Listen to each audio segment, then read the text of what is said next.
Ready? Yep. Hitting it.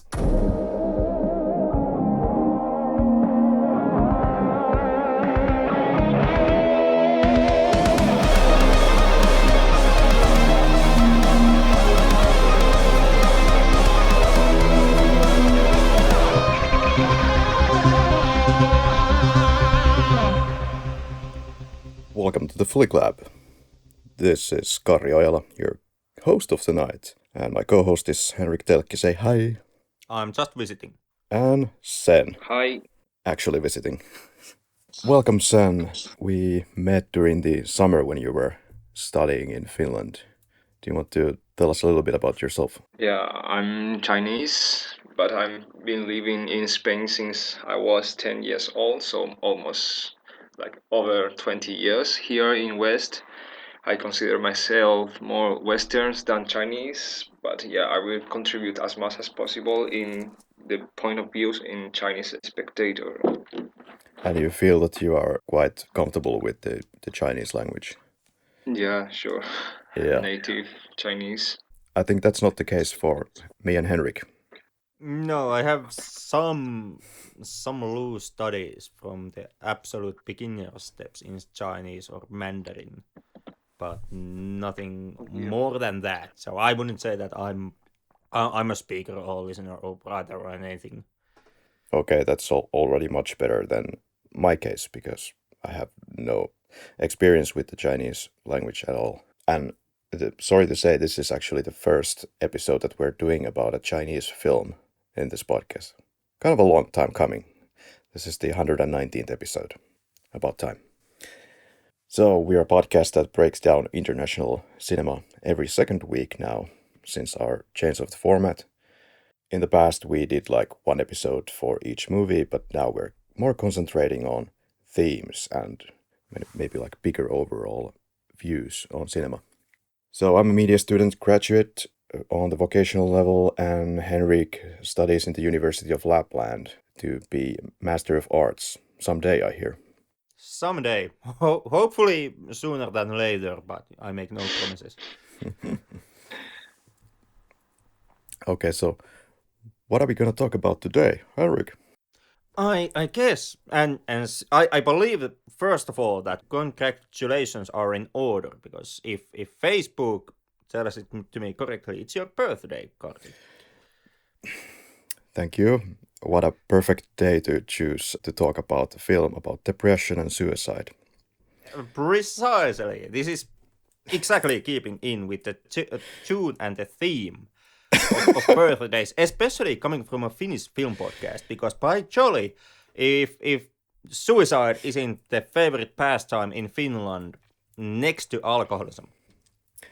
Yeah, I hope everybody is still sane after watching this film. We'll get to this. I'm already getting good vibes on your end with that remark. I think we Finns, at least, we are quite thick-skinned in this aspect. Or not, since we kind of like doing suicide too much. We have on our plate, I believe, 2 short films and 1 feature film today. The debut and unfortunately last feature. Yeah. Fortunately, we have Sen to help us out here, because there might be quite a lot of cultural things that we would like to get some help on. The films for us are Night Runner, 2014 short, Man in the Well, 2017, and finally An Elephant Sitting Still, Hubo's almost 4-hour package about basically human suffering. We can attribute a lot of terms to this film, I'm sure. Yeah, if we want to talk about Hubo first. Henrik. I actually don't have the faintest idea. Hubo is something that's most definitely your find. Yeah, I'm really grateful for this. This is once again one of those really random searches on Amazon, and I think there was some kind of a featured recommendation, like, would you like to check out An Elephant Sitting Still? Like, okay, let's see. And here we go. I can give my version of what Hubo is about, but maybe the most educated answer here would come from our guest. But my understanding is that Hubo was a man who had a big heart, the tender heart, a person who actually in his art often talked about the selfishness of others and human greed and all the misery that we as humans are able to create around us. Born in 88 in Jinan City, Shandong province. And he had a bit of a troubles kickstarting his life education-wise. He failed to be admitted because his college entrance exams scores did not reach the level required. In 2008, he failed college entrance exams again, and then entered a college in Shandong with poor conditions, no internet at dormitory, some people were just playing cards. And in Hubo's case, he went to a school-operated internet cafe every night at 9 o'clock, and there he was able to watch films. After only less than a year, he dropped out of the school and got admitted to, however you pronounce that, Zhejiang Media College. But the parents were not too supportive about that. So Hubo wanted to go only to the Beijing Film Academy. In 2010, after 2 years of tries, he finally got accepted to the Beijing Film Academy to study as a director. And there he filmed some short films, one apparently involving a donkey and a house in a village near a school. There were some really warm and humanitarian things that he did. In order to save a dying hedgehog, for example, he kept a hedgehog in a dormitory throughout the winter, and his roommates were complaining due to the smell of the wild hedgehogs. And in his senior year, he applied for film funding, and both of the 2 applications passed. He submitted a total of 6 scripts, and of which 4 were art films that he, of course, preferred, but the other 2 scripts related to horror and suspense were accepted instead. And it's a bit unclear if some projects wasn't cancelled, but regardless, Hubo refused the investors' advice to add a sex scene to one of those suspense projects. What we do know, of course, is we have the Night Runner, which could be one of those horror suspense projects. All of his films talk about spiritual dissatisfaction, existential emptiness, even if lives were getting better on paper. And he was a busy guy indeed. Hubo he began to publish his short stories on platforms, and in 2014 came out Distant Father. Distant Father, I understand, is only co-written by him. We were able to only find like small bits and pieces of Distant Father, and this Night Runner came in the same year. And 2015 he won the Best Director award at Golden Koala Film Festival. In 2015 he created the novel Bullfrog. In 2016 he won a prize, his fiction award in Taiwan with the short story Big Split. And in 2016 went to a film festival to propose his film idea and finally got a contract signed for Elephant Sitting Still. And in July 2017, when the shooting of Elephant was already done, I believe, he went to Xining to participate in master training camp of Hungarian director. During this period, without any funds or team, Hubo made a short film in one day. The short film Man in the Well. And in October 2017, he, of course, hanged himself. And posthumously, 2018 came out An Elephant Sitting Still. Anything to add from Sen's part? Yeah, regarding to the director Hupo, yes, he had her big dreams. Indeed, yeah, he failed too many times to get into the film academy. But Mhm. once he mentioned in the city where they live, there are like more than 1.6 million of young people, and he think he belongs to the failure group, like the 5% of the worst group they are. So you can imagine how depressed he was in that moment when he Yeah. failed to get into the film academy. And I'm aware that Hubo has written at least 3 books, and one of them is called Huge Crack. And this book is kind of the basis for Elephant Sitting Still. Am I correct with that assessment?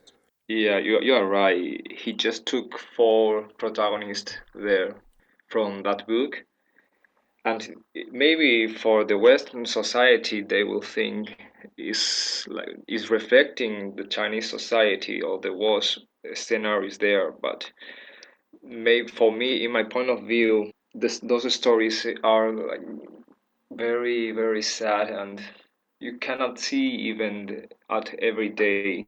I'm not talking if it's fiction, but yeah, maybe it's not very unusual in the real life. Do you want to talk about like general differences between the book and the film? Mm, you mean 大猎 and the elephant one, right?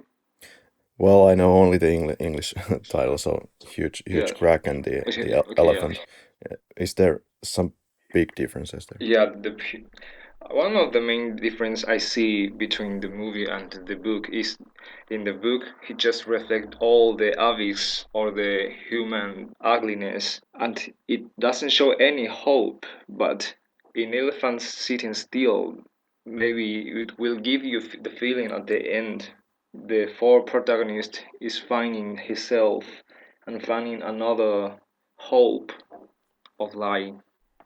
Yeah, I believe there's still hope in the film, which may not be so obvious for most of the running time, though. But I guess we should go more in detail to his short films. So, looks like if we go year by year, it would start with Night Runner. Any thoughts, Henrik?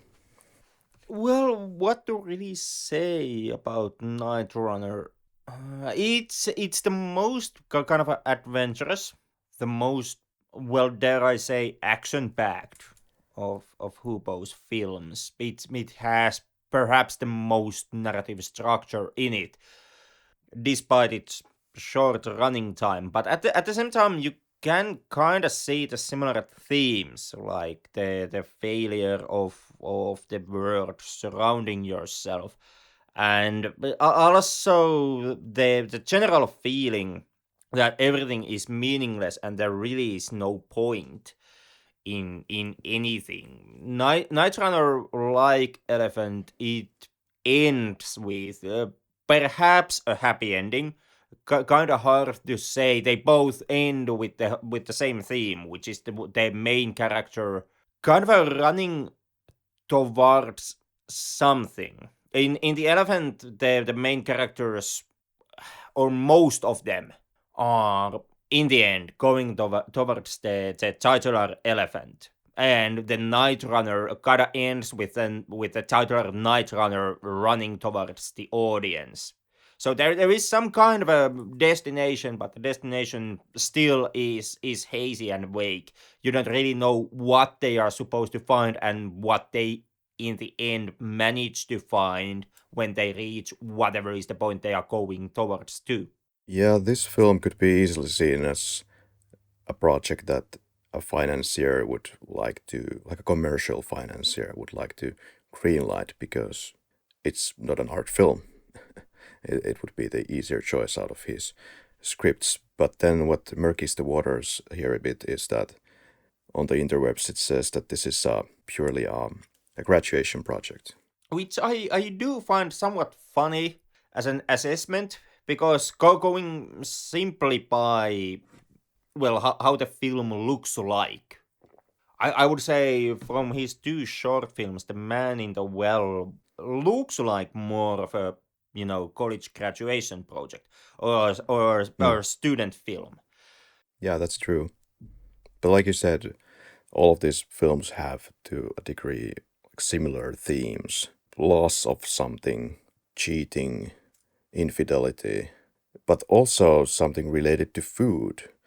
Well, let's give like a short round of what this film is all about. So that there's a guy who has back pain and comes in contact through random occurrences with this guy who is about to rob the grocery store and becomes kind of his target. And in the middle of all this misery, he also notices that his supposed wife is having some extramarital fun in his own apartment. But so we have the symbolism of lobster And so the guy hacks the bad guy to death with the lobster. And I understand that in Chinese food symbolism, as far as I could find, the chicken forms part of the dragon and phoenix symbolism, and the chicken's feet are often served with so-called dragon foods, such as lobster. And during Chinese New Year, people eat chicken as it's a symbol of good marriage and coming together as families. And serving chicken in full is an emphasis for family unity. Lobster is the dragon and chicken is the phoenix. But yeah, this is the issue of the film. The couple, they have a bad marriage now. And is it now the lobster in some way to the rescue? Lobster kills the bad guy and then he runs off to infinity with the lobster or towards the audience. Yeah, I guess that depends on your definition of a bad guy. Because in Night Runner, you can kind of cast the shadow of a doubt over the whole concept of a bad or a good guy. The kind of a running theme that Night Runner has with the rest of Hugo's films, especially with the elephant, it would be, in my opinion, would A be the financial strains that the characters have or they have to go through. In none of Hugo's films, the characters are not that well off wealth-wise. Either they are poor or they are struggling financially. And in both cases, there is kind of the theme of ugliness. In Night Runner, there is, it's perhaps the most obvious one. The Night Runner presents you two types of ugliness. There is the more in-depth, more kind of a core to humans, the inner ugliness, which manifests through the main character's girlfriend, wife, what is she, and his friend, who are the two cheating on the main character. And then on top of that, you have kind of also inner but also physical ugliness of the two other main character, the main character and the store robber. The main character's case, this is kind of a highlighted ugliness in quotation marks, but the film makes a kind of a visual point of his large nose, which is something that sets him apart from the other characters of the film. And in that way, I would say that the film does present the nose as some kind of a physical defect. And then you have the robber character of the film, who on his part is scarred from the right side of his face. So he carries that type of physical, once again in quotation marks, ugliness with him. And when it comes to the actual confrontation, any kind of inciting animosity between the characters, there really is no hate between the robber and the main character. There is a level of threat. There is a threat of the robber killing the main character, but that does not actually stem from any kind of a I don't like you or any kind of a real emotional motive. It's more of a practical motive.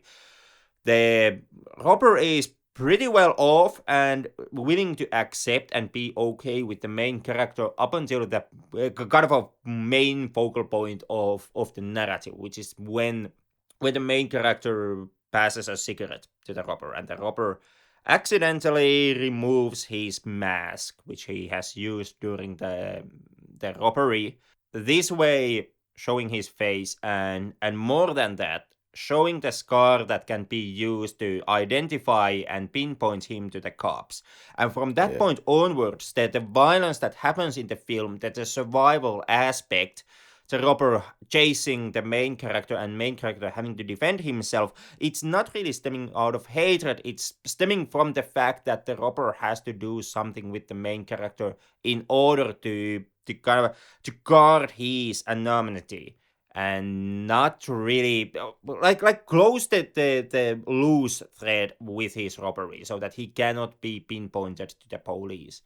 Quite of a ham-fisted moment, I have to say, when he reveals his face. Somewhat, yeah. Seeing exactly how kind of careful he has been up until that point, that's kind of a major oomph.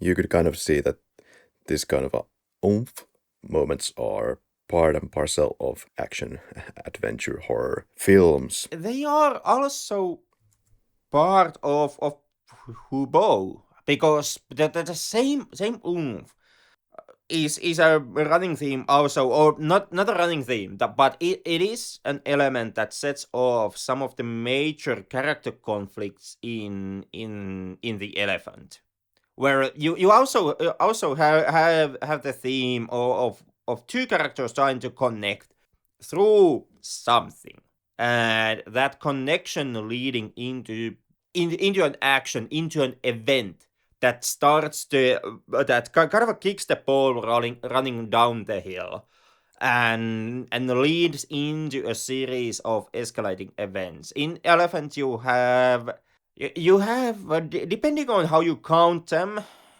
you have two or more of these type of events. The first one is something that is being shown to you directly, which is the kind of a main character of the film, Weibo, who defends his friend from a school bully, and that very quickly just becomes a oomph moment and escalates out of the hand. But it's not a And then, ham-fisted moment. It's something that you can actually buy.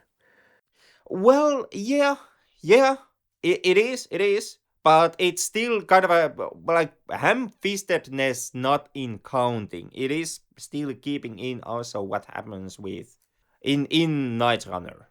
That there's a similar theme.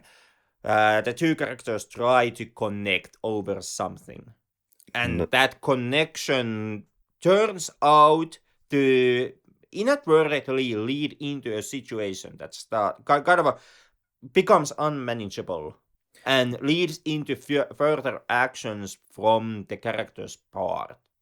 Night Runner, which is running only a little over 10 minutes and is not in every way totally characteristic of Hubo, though, because of being such of a thriller film. Otherwise, his films, Man in the Well and Elephant, are very much like art films, slow-moving pieces. And it's kind of nice and surprising to see him do also something else.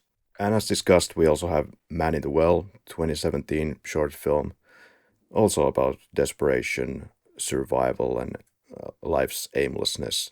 What I got from this film, it felt like some kind of a post-nuclear war landscape hellhole where everybody is searching for food as survivors. Post-apocalyptic, post-pandemia, there are these comments such as they are all dead anyway, so we have to keep going and we have to hurry up, in reference maybe to starvation or some change in the environment that they inhabit. What I was thinking is that maybe the Hubo is acting the part of the victim, but as you know, it's hard to get information on these flicks, so it just crossed my mind that it might be Hubo. The man on the kind of a I don't know trilogy of films that we have today, that's the most experimental one in my opinion, and also kind of the most artsy. Like as you mentioned, An Elephant Standing Still is also on its core, or the spirit of the film is very independent, very artistic movie. But I would say that The Man in the Well is even more artistic and more kind of a surreal experience. An Elephant, even underneath all its artsiness, it's pretty traditional filmmaking still, and it's quite linear on its plot structure, and also quite clear if you just manage to stick with the film. Yeah, I kept perhaps kind of struggling with the overall point of the film, if there's anything else apart from the desperation and aimlessness and futility and committing horrible acts just to survive. Yeah, in my opinion, when it comes to futility and well aimlessness, also, I think the man in the well is the one that makes the biggest case. In form of the argument that there really is no point, and everything you do is meaningless and is for nothing. An elephant also aims to do the similar point, and perhaps makes a clearer effort because elephant establishes this point through the audio visual language of the film kind of repeatedly. You can say that an elephant is nothing but a case study for how everything is meaningless, and an elephant also does this dialogue wise.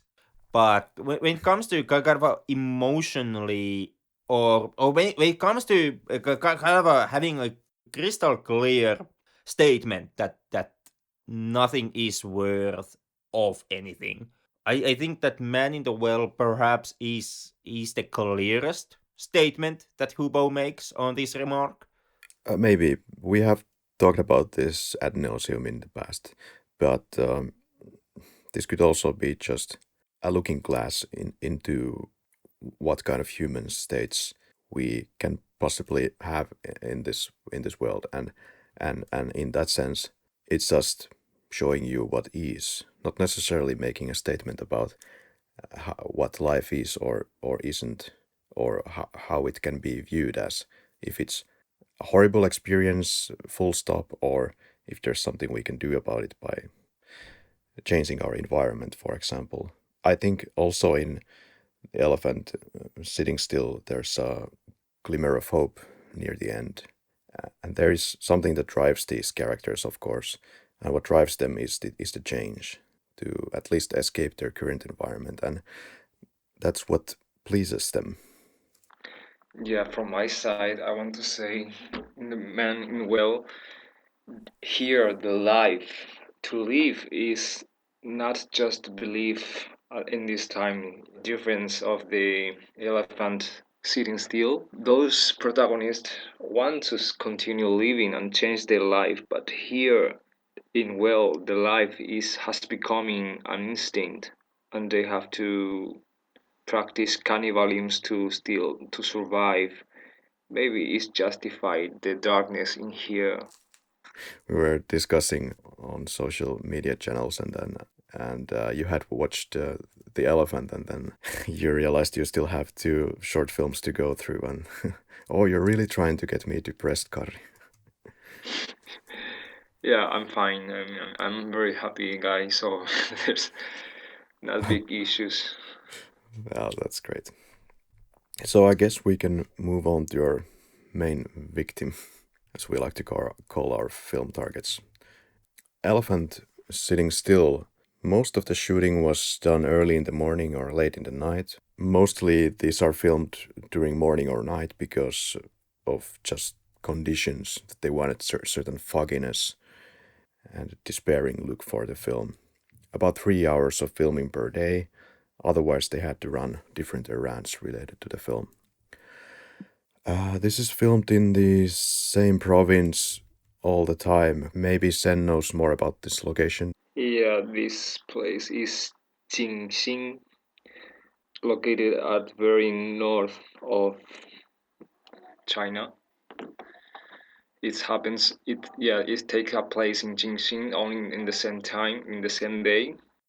Yeah, they chose this place for the gloomy, foggy environment, but unfortunately, a lot of the factory industry it was closed at the time of filming, so they had some beautiful blue days. And Hubo asked, as remarked in the screening of the film, why even the weather is against me. We have a lot of colorful characters here. So Yu Cheng is played by Yu Zhang, or maybe Sen can give the proper pronunciations actually for these actors and characters. I mean, you are doing pretty well. Yeah. He looks like very expert is acting. This was one of his first films, I believe. And Yu Shang, who plays sort of the bad guy insofar as there's any bad guys in the film, or if everyone is the bad guy of the film. Yu Shang, perhaps I'm not surprised, but following Elephant, he went on to do a whole lot of comedies, probably to change gears a bit. But he is also known for a comedy, Dying to Survive. So Yu Cheng is the first character that we're introduced to, and for all we know, he could be a pretty decent guy apart from going all cunnilingus on the neighbor's wife. But little by little we get to know how rotten this guy is, also capable of physical harm. Did you guys get that same feeling that he might not actually be as evil as we later find out him to be? Yeah, he's not. For me, he's not a bad guy. Just the lives obligate him to act like he's acting. Yeah. Yeah. That's a very good point, because you can say that all of the characters in the film are in some way Are shaped by the society pressure. yes, structural violence. So they are being shaped by their environment. It's avoidable impairment of fundamental human needs. That's the description of structural violence. So you are denied access to fundamental health care, food, all your basic human needs. And also kind of institutional violence goes into the same. Everybody in this film is a victim of circumstances. Other categories that go under this are racism, sexism. Yu Cheng is a character who deflects his own guilt onto others. He has the character trait of being selfish and egomaniac. And this happens with several characters. Also, he doesn't have respect for elderly, perhaps, or others. Like he shouts down from the window, "Burn it right there." And his ego goes above everyone else. Everything is everyone else's fault. Also, he has no love for his brother in any way. Even after he hears the news of his death, seems to have no effect on him. And as an inciting incident for this character, of course, his what I believe to be his friend jumps from the balcony, and then he refuses to take responsibility in any way for it, insofar as he should. Do you think, Henrik, he should take responsibility for the guy jumping to his death? To an extent, yeah. It's kind of like it's hard to say in the film's terms exactly how much of the jumping was Yu Cheng's fault. As you mentioned, the film begins with the jumping. So, and because of that, we don't really know what are all the incidents leading into that jump. Suicide not being kind of a spur in the moment done thing. It's not like, oh, I have a mountain of dishes and I really don't feel like washing dishes today, so I guess I'm gonna kill myself. There is always more. There is kind of a long running feeling of emptiness or worthlessness or hopelessness that feeds into the act of suicide itself. And because of it, it's hard to say how much Yu Cheng has viewed into his friend's suicide. But when it comes to the whole act of cheating, it may be some play part in the suicide, or it may not. It's hard to say. Yu Cheng seems to take the side that it did affect into the friend's decision to jump. But we as audience, we are not entirely certain. We are never given the full picture why the jump happens. But since Yu Cheng kind of feels responsible or acknowledges that the cheating may have viewed into it, I do think that Yu Cheng, by doing this, Yu Cheng does understand and admit that what he has done, the cheating, is wrong. And on that department, yeah, I do think that Yu Cheng should feel a sense of guilt on what happens. As he should feel a sense of guilt on what happens to his brother. In fact, I feel that Yu Cheng and Wei Bu are very much the same character, just from different circumstances growing up, where they both feel they both are quite selfish. They do things that are not very lovable towards some characters, lack of empathy towards other characters. I'm agree with Henry, but not at all with you. Lack of empathy. I mean, he just forgive to Weibo at the end of film, and he gives him the chance to go far away, a new star. This could be a symbol of empathy. There are some bits and glimpses here and there. Weibo is being really hard on some elderly who are playing shuttlecock in the park. But then again, he's being very nice to this grandfather, one of the four main characters. He helps him in the way of giving him the cue so he can exchange it for money later. And he tells about the whole elephant in Manchuli. Yeah, I too kind of have to side with Sen here. I don't feel that the characters really are that the same character coming from different backgrounds or any kind of two sides of one coin. I read them more as one as the same side or of Yeah, the coin. They both come from the similar type of background. The kind of the system that fuels into or has built both of the characters is the economical depression or the lack of money, the lack of resources. They are both coming from a relative poverty, and they both actually share the same the same grounding blocks of becoming, as Yu Cheng puts it, a good for nothing people. Yu Cheng, when the film starts, Yu Cheng already feels that he is a good for nothing. He states this out directly to Wei Bu.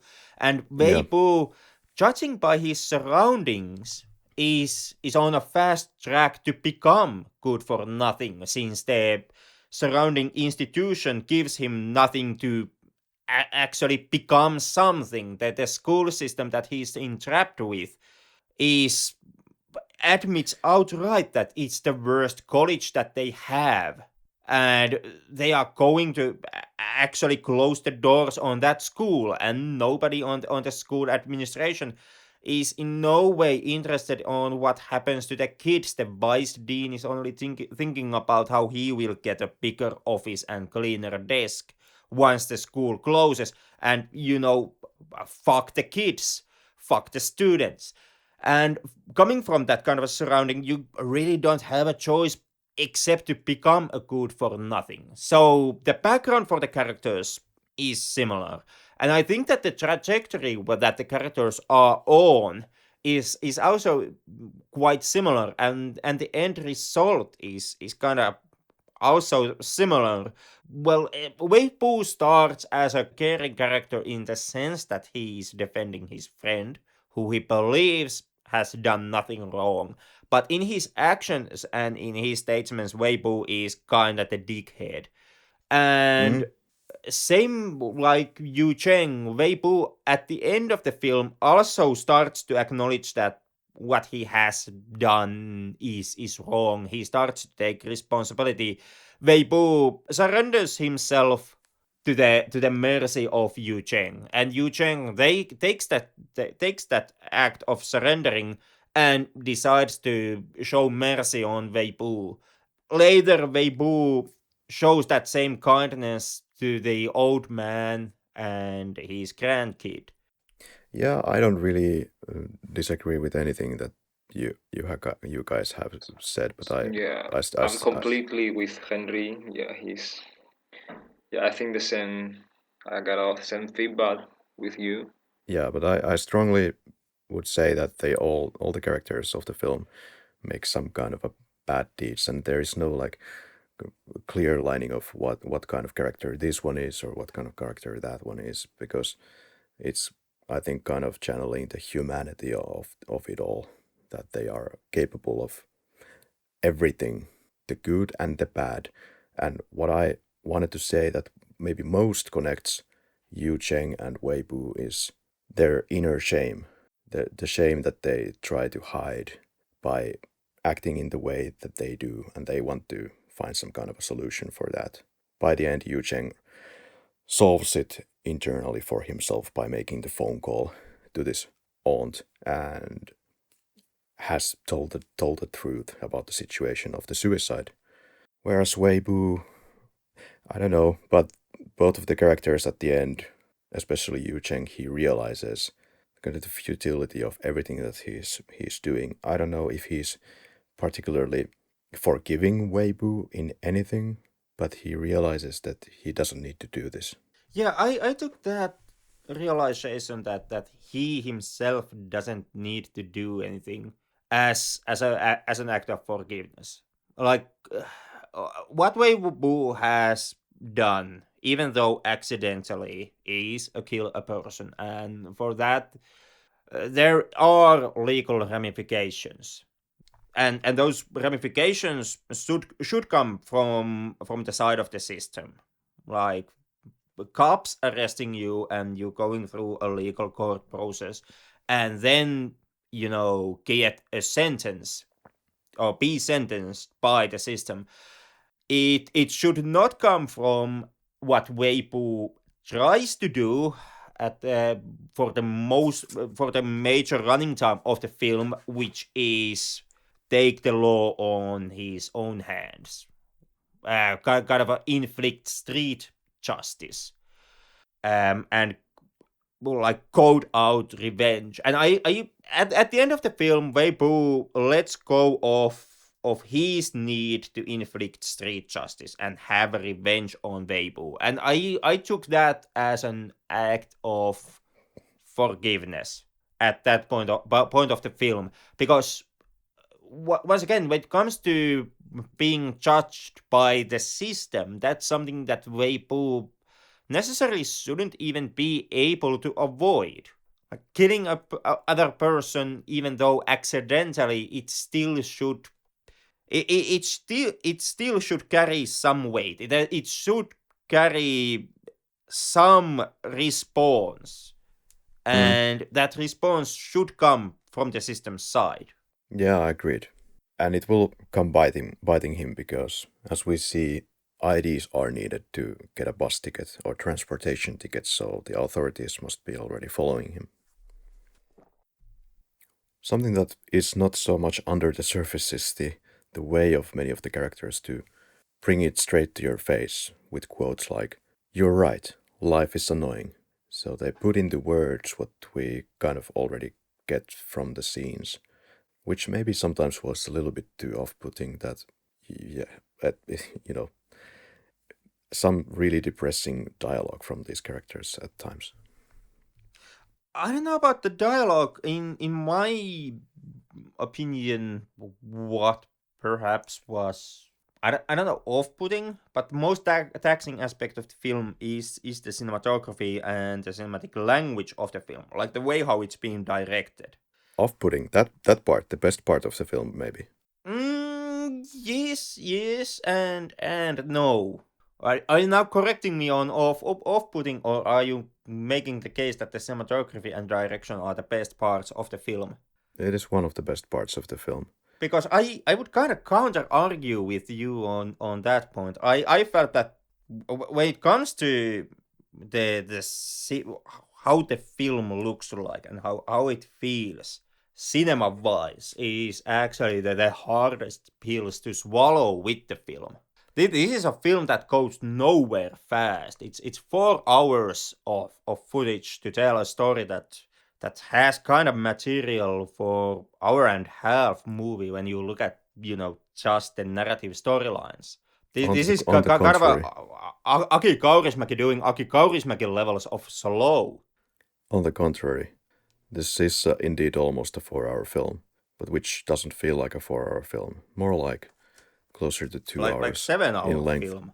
No, like half of the running time. That's what it feels like. Get the fuck out of here! It most definitely does not. This is a film that is prime example. This is an evidence A on the argument that you should shoot on digital because digital is cheap. Well, this director is coming from the time of digital shooting, and since he doesn't have the limitations of the celluloid, he can go just shoot it on digital, which is an advantage for his creative storytelling.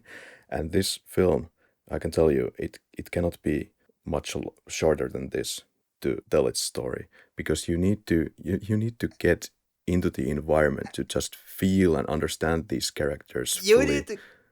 Okay, go ahead.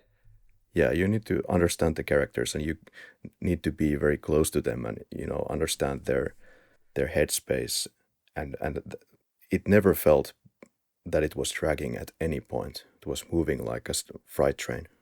And you need to get the fuck out of here. Like seriously, man, it's your birthday and all, but in celebration of your birthday, I have to ask, did you forget to take your crazy pills? Like, the pills you are supposed to take in order not to act crazy. Because you are most definitely acting crazy at the moment. I'm acting as sensible as possible. No, God help us in that case. And when it comes to the intimate camera, the way that the film is shot, it's very close to the characters by purpose. And lots of this is behind the back, kind of like a third-person perspective camera used. And we, as the audience, are building a more personal, intimate connection with these characters by this experiment, and allowing us to follow their every move. And what I believe they are using, well, obviously high focal length, and possibly need some large aperture to make this happen in a way where you have something in the foreground, and then it's blurry on the background, creating this effect needed as yet kind of another artistic way for us to be close. Yeah, and follow every move is precisely what you are doing in this film. And when it comes to the cinematography, you actually quite quickly you notice that this film really loves to use a set few number of types of shots or types of filming and running through its narrative. It doesn't really take too many differences in the way how the shots are being framed and how they are being actually shot. Like one of the running themes or running things that really goes on, like you see this repeatedly. Either is a kind of a companion shot where you have two characters, and then you have blurry background, like you have characters on the background, but they are out of focus. That's something that you get a hell of a lot. And another thing you really have, like this is medium close shots. The film, mostly almost all of the film is being shot on a medium close-ups, and the film is so kind of insistent on staying on medium close shots that you also get these scenes where you have two characters and the like person A and person B, and they are having a dialogue, or they both are active on that scene, and the person B kind of gets cut out of the picture. This is something that happens, for example, when Weibo goes to... He has bought the fake ticket, and the ticket has been rejected because it's fake, and he goes to the person who has sold him the ticket. And they start a dialogue. And at the end of the dialogue, Weibo threatens the ticket seller that he will call the cops. And the ticket seller says that, okay, I will call my friend, and we get you your money back. Takes out the cell phone and starts to, talk to the cell phone. So he's the active part on that moment in that scene. He's the one doing the talking. But once again, the camera stubbornly chooses to fixate on Weibo on medium close shot. So the ticket seller gets cut off the film, except you can see his hand. and the sound comes from somewhere. So when it comes to the way how the film is shot, this is kind of the level of insistence that the film has on this is how we are going to shoot it, and by God, we are not making any exceptions. I think this works very well as a kind of like a documentary feel, and gives reality to the story and environment. On my part, I wasn't bothered by the things that you're saying at all, because it's first of all it's always the main character, one of the four main characters, that is on focus on their own scenes. Most maybe notably in Huan Ling's scenes at home, and the mother is babbling something, and we need to get the reactions constantly of Huan Ling. I do agree that there are some points, for example, close to the finale, when they are near the train station, and Weibo and Yu Cheng are discussing how to solve this little crisis here. And Weibo's friend is coming from the background, or somebody was coming from the background, and he gets a little tighty into the right hand corner of the screen, and the cameraman has to little bit turn it to the right, and it's not as smooth as you would have maybe wanted it to be, but it's really nitpicking on my part. Yeah, that may be, but what's not nitpicking when it comes to the cinematic storytelling of the film is the fact that it takes forever. Yeah, but it's I guess you can see it very very well why it's taking forever. Yeah, I can. It's because hard disk space is cheap. Did we watch the same movie? You can make the argument. You can make the argument that the film is trying to get you into the headspace of the characters, but the film never actually stops from trying to do that as hard as possible when it comes to storytelling wise, like cinematography wise. Like to give you an example, just one of these. What I'm aiming at. There's the scene at the 1 hour and 30-minute mark. This is the parking lot scene with Yu Cheng, and I don't remember what was the woman's name. Yeah, 1:30:25 exactly. It's a dialogue scene between two characters where they change some intimate dialogue. Essentially, if I remember correctly, this is the scene about Yu Cheng kind of starting his journey to coming to terms about his the reasons behind his friend's suicide. Like this is the moment when Yu Cheng tries to frame it like it's the woman's fault. Suicide happened. Mm-hmm. And so the scene starts, and at the beginning of the scene, Yu Cheng has just entered the parking lot. Yu Cheng starts to walk. This is 36 seconds of slow walking in a straight line, Mm-hmm. on a fixed camera position. Mm-hmm. And there is 16 seconds of staring in silence. Then the lady sits down. Both characters has been standing up until this point, and there are 10 seconds of staring into the void from Yu Cheng. Mm-hmm. Then get this, stay with me here. Yu Cheng sits down. You're with me, right? Yeah. Major actions. Then following that is 22 seconds of silence, and then Yu Cheng says that I heard about this 2 hours ago, followed by 34 seconds of silence. Then Yu Cheng says, I should have picked you up at the airport. 7 seconds of silence, then I want a cigarette.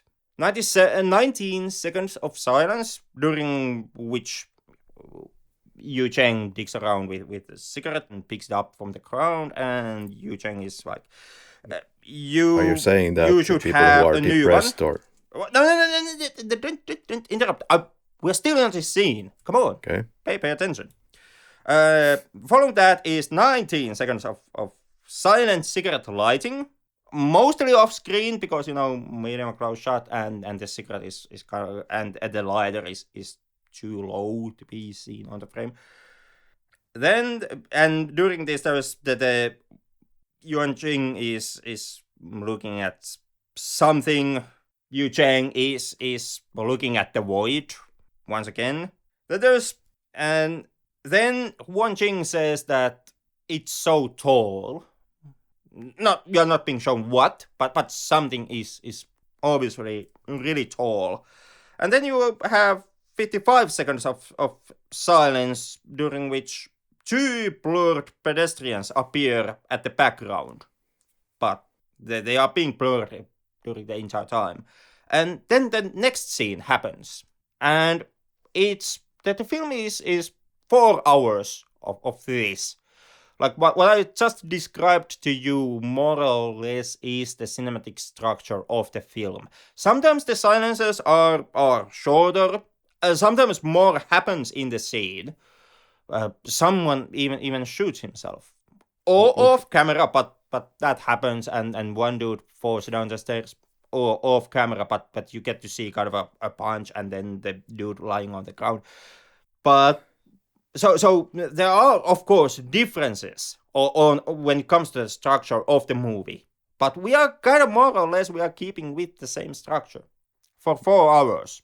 Look, are you saying that this is something that you would want to be sped up when we're talking about depressed and troubled people who are trying to evoke the emotion in the audience that, yes, I'm a depressed and troubled person? This is not a Transformers movie, Henrik. No, but I'm kind of making the case that, well, as you put it, that the film is wants to depict depressed peoples, and it's 4 hours of depression. Yeah, that's exactly why it's 4 hours. You are describing me a freight train that feels like 2 hours. No, it doesn't. It feels like 4 hours of depression, maybe even more, because depression actually feels pretty depressing. It takes in the story 4 hours to get you into that prime depression, and then no, it doesn't. You actually can get into the prime depression already in 1 hour mark. If you need 4 hours to get into the mood of depression in this film, you haven't done your homework. You are slacking off in your depression, Karri. Maybe this is the time in Poland rubbing off, but you most definitely you have lost your touch into your inner depression or something like that. Because when it comes to the bleak colorscape, the bleak filmography of the film, you can actually I would say, you can get into the depression in 30 minutes. 15 if you're a good one. Well, congrats to you. But that's what it takes to tell the story of elephants sitting still. No, it doesn't. There really is, even though it has 4 characters, it has like narrative. It has narrative for an hour and a half film. Look. Really. I know. And the rest of it is silence. I know that you're a very capable person watching slow and silent films where not much is happening for extended periods of time. We have done this with Uncle Boon Me. So what is this? It sounds that suddenly you don't understand art cinema. No. The art cinema language. To frame it another way. No, I can... Were you busy to go somewhere to buy a new cake, or what was this?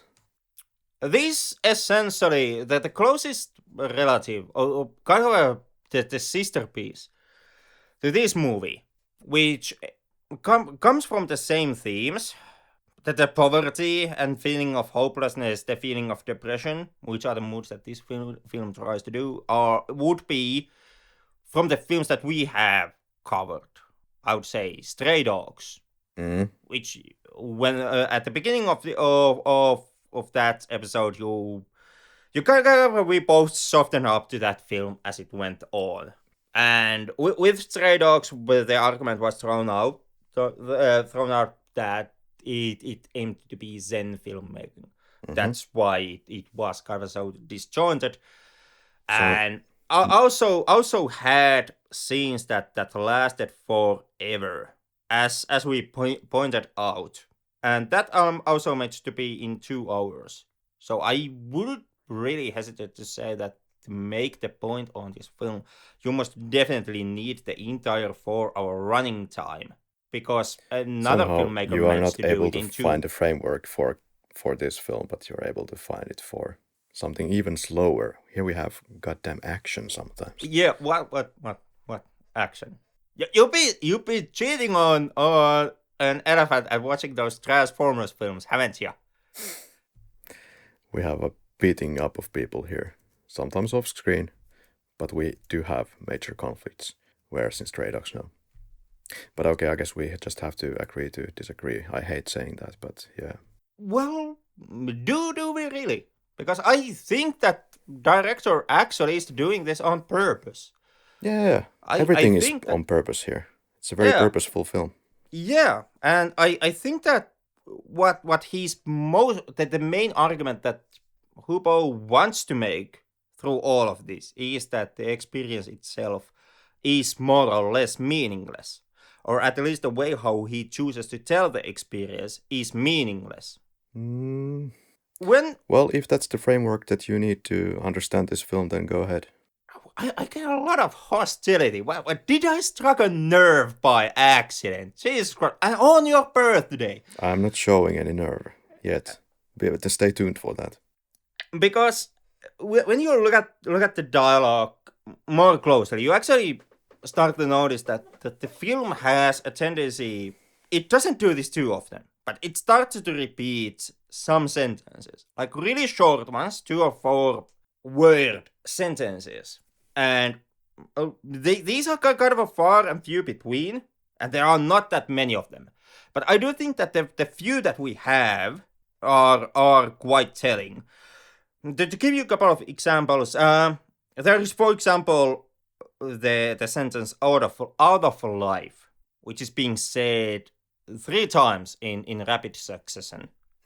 And the kind of the biggest giveaway here, the one that the film most wants you to notice, is piece of trash, which is being repeated 5 times.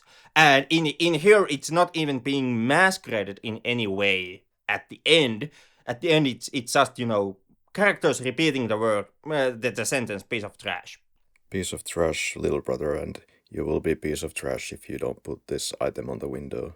Yeah, and the character asks a piece of trash, a little brother, and the remark is piece of trash, and other character once again repeats piece of trash. Mm-hmm. So you are supposed to take notice on that.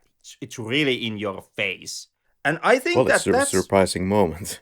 Guy is there to avenge something that happened to his brother, and then okay, piece of trash. Then why are you here?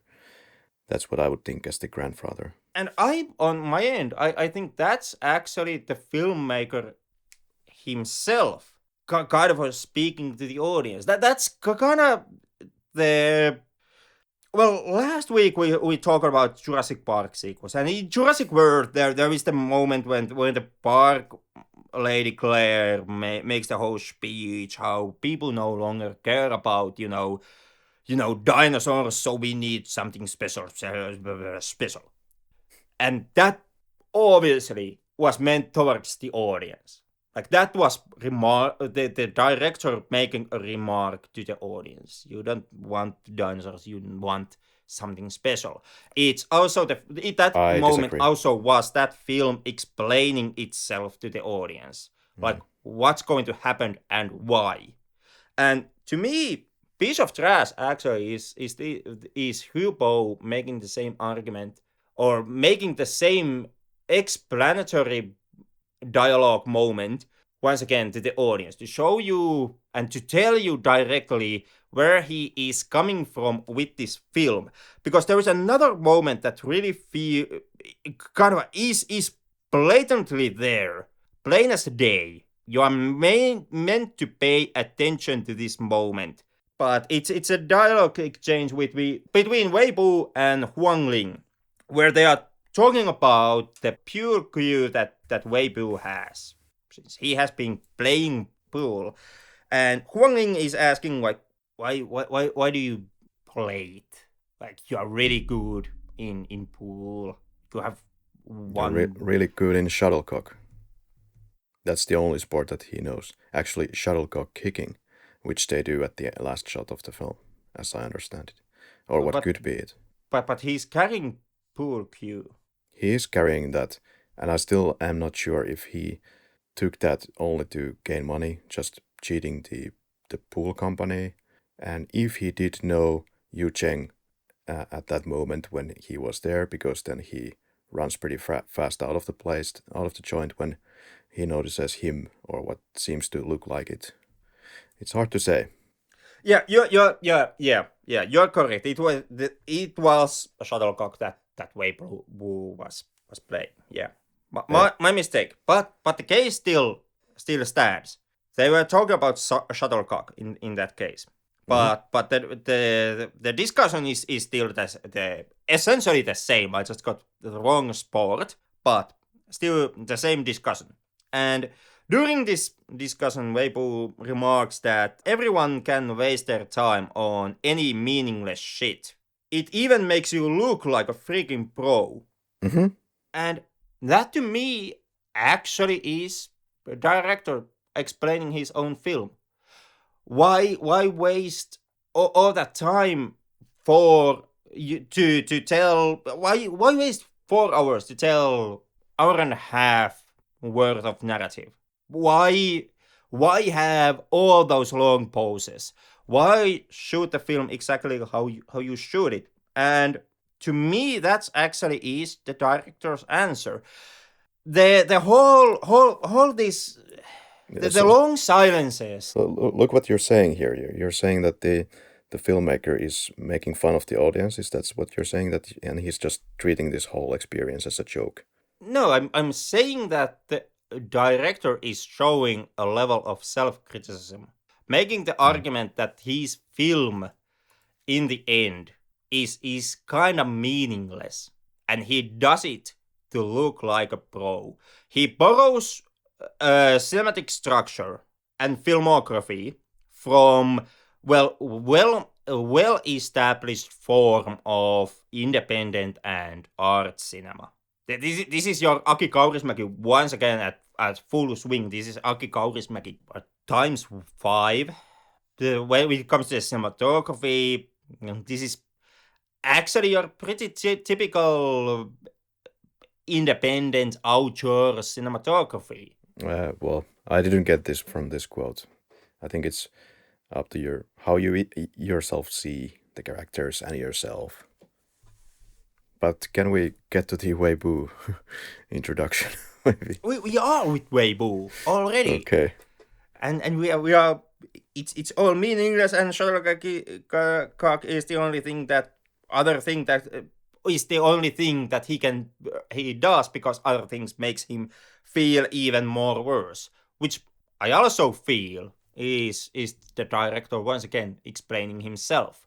Why make art cinema? Because other things make him feel worse. Yeah, something to take note about the whole suicide of Hubo is that this was it the Hungarian director who came to the screening of Elephant Sitting Still. He said that Hubo was already working very much on his next project. So in that light, if he was already working on the script and on the actors and the locations, then this doesn't come off as such of a suicide note movie, but more of a, just his experiences and then... Yeah, I kind of think that trying to look a reason for suicide from a single film is kind of a wasted effort altogether. Well, it depends. If he would have killed himself immediately after finishing the film and not doing anything else, then it would be like... I don't know. I would be really hesitant to take that reading even in that case. Because once again, suicide is not on a spur of a moment decision. Or the decision can be, but the drivers leading into the suicide are not something that happen that don't happen quickly. Yeah, so for some it does and for some it doesn't. So I would say that behind every suicide there is always a longer tragedy. Yeah. But for some people, it can be very meditated, and for some people, it's just kind of like a spur of the moment. I will jump off the building. The act can be on a spur of a moment. Yeah. But the reasoning behind the choice, not really. Yeah. I agree. And because of this, I would be hesitant to look any piece of cinema as any kind of a suicide letter or any kind of explanation of a suicide. Yeah, but what we can... Would you have a larger body of work, like several films? I guess maybe you would need like 10 or more films to really try to build a case why somebody killed himself. Maybe in that case you could try to have the exercise to really try to form like I watched all of these movies, so now I can piece together the reasoning and basically all the events leading into the act of killing himself. But I would really be hesitant to do it on case of one movie. Yeah, well, don't blame me for that yet, because I think it's just an obligation to mention that it's something that happened to Hubo, and it happened immediately after finishing basically 2 films that are very depressive and suicidal in their nature. And this is one of the big reasons why people actually flock to see this film, because of this connection. So just to state it out, it's also tackling with this issues that he most probably was, well, obviously was struggling in his own life also, and it got reflected on the screen. I mean, this film gives is surrounding you about the environment they are located, and after watching these films, indeed, it will like inspire you how wonderful are your life to compare with those low class social class one protagonist. They have all their own issues, problems that obligate them to behave. So the film, I think at least something that you could take home from it is to understand that this is most likely like personal experiences that he has put on the screen, and therefore I think we can find something important in there to respect life more and respect people more, and take action sooner if somebody is showing any signs of such behavior as here. And I think hopefully you agree that this might be very... If there's anything to take home from here, it's that. I really wouldn't know about that. I kind of... Well, what do you take home from this? Depression, thanks, bye. I actually take home from this that everything is meaningless.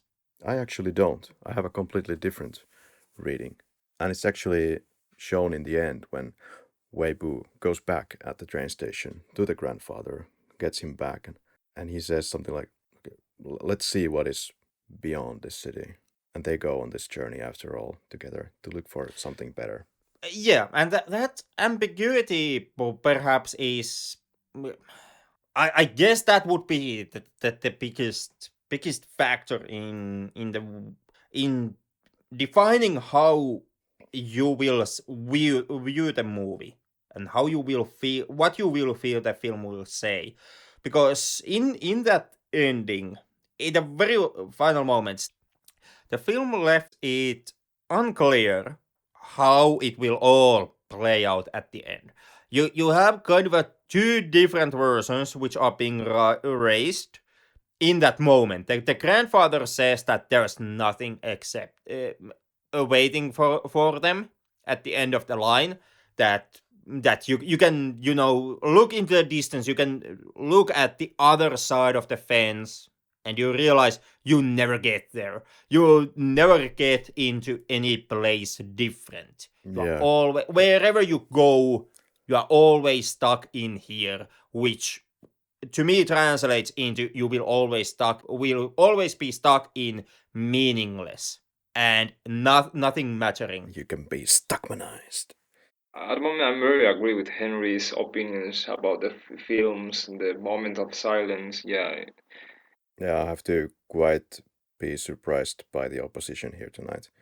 But anyway, this quote is, "You can go wherever you want to. Yes, you can. However, you'll find nothing different. I learned this when I've wasted most of my life away, so I have to sugarcoat it. There must be a difference. You're right here and you look over to the other side. You believe it must be better than this, but you can't go. By not going, you learn to live with it here." Yeah, and to me, that's not so much about the physical place.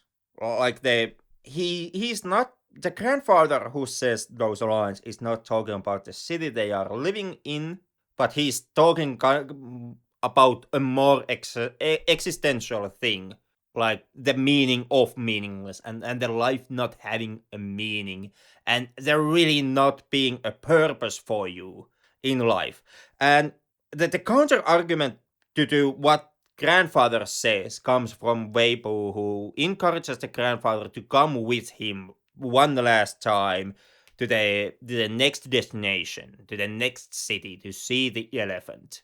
Yep. And the grandfather, yeah, he does make the decision to come with Weibo and embark on the bus journey. And the very final closing shot is when they are once again in one pit stop with the bus, and in the distance they hear the elephant. Yeah. And that's like cut to black, end credits from that shot. And with this, I get that I get the feeling, and my reading is that there are two kind of a fighting or opposite points being drawn out. The grandfather's point that the entire life is meaningless, and Weibu's more hopeful reading that maybe in the distance there is something, and then the final the elephant moment kind of leading it all into an ambiguity. Like there is something, there most definitely is elephant, but is it really different? That's never been really like worded out by the film. The film leaves the question open Yeah, it does. as And it closed. Yeah. clearly, they, as I understand it, they still haven't gotten anywhere near Manchuli. So it's just some kind of elephant moment. And what do you make of all these quotes about the elephant, actually? One is, maybe it just enjoys sitting there. It's just like he or she enjoys existing for no reason. And why is the elephant making the noise? Is it for hope, or is it's so ambiguous that it's hard to make it out? Then there is a quote, "They feed the elephant food, but it takes no notice." End quote. So maybe like the characters of the film, if you took notice, whenever they're eating, they seem to be quite bored while doing it. Kind of eating, but not taking any notice of the process. Yeah, and like I said, to me the whole elephant and the way how the film ends, that's kind of the moment where the film lets you to draw the line. How you feel? What is the main argument of the film? How the film ends? I get from you, Karri, that your reading was that the film ends with a hopeful note, that there is a meaning, that there is some reason for us to exist. It's not just Let's be, vapid non-existence, let's like no reason existence that we go through. well, let's be careful with the wording here, because the fact that there might be hope at the end of the film, I don't think it's communicating necessarily that there is a reason or point to all of this being here. There's this one quote, for example, quote, "Do you know Manchuli? Yes, I'm going there. There's an elephant sitting there. Why does it matter to you? It doesn't." But still, I feel that this elephant symbolizes some kind of a hope without meaning, which is what life is. You're looking for the next clue to keep you hanging on, something fun to do, but it doesn't say that it necessarily has an inherent meaning. Yeah, and I like my closing thought with the film was that the film most definitely argues that there is no meaning to anything, and the director makes the statement that there is no meaning into anything. And But then again, Yu Cheng has this dialogue piece, quote, "There will be something. Look around. Everyone's alive," end quote. And I didn't understand this quote, but it was in reference to the elephant. Sen, do you think that the elephant in the room has anything to do with the whole elephant in the title and as the theme of the film? Does Chinese have any idiom related to elephants? We don't really have like idioms related to elephant, but I am disagree with Henry that this meaningless. For me, the elephant interrupt was like you are in the way, you are in the road, because there are the dialogue which say whenever you want, you are living the same, you are in the same situation, the city situation won't change, but when you hear the elephant in the room, you are in the process of changing. You know what I mean? Like Yeah. you are changing yourself. You're trying to get the hope. You are not still on the same place. You're you're closing. You're approaching to the your end destination, Manzoli. You should change yourself. Is like a stage, a different stage, the start of different stage. Yeah, well, I guess personally, I've always wanted to escape to somewhere. I wanted to escape in 2013 when I went on a several month trip around Spain and the southern Europe. I quit my job, quit everything, and just went on this little AWOL trip. And I also moved to Poland in 2015, and I did find a lot of happiness there. No Slavic jokes, please. But ultimately, similar problems chase you, sure. Sometimes changing the location really does make the world more tolerable, though. So there is actually a lot of things. The environment is the key.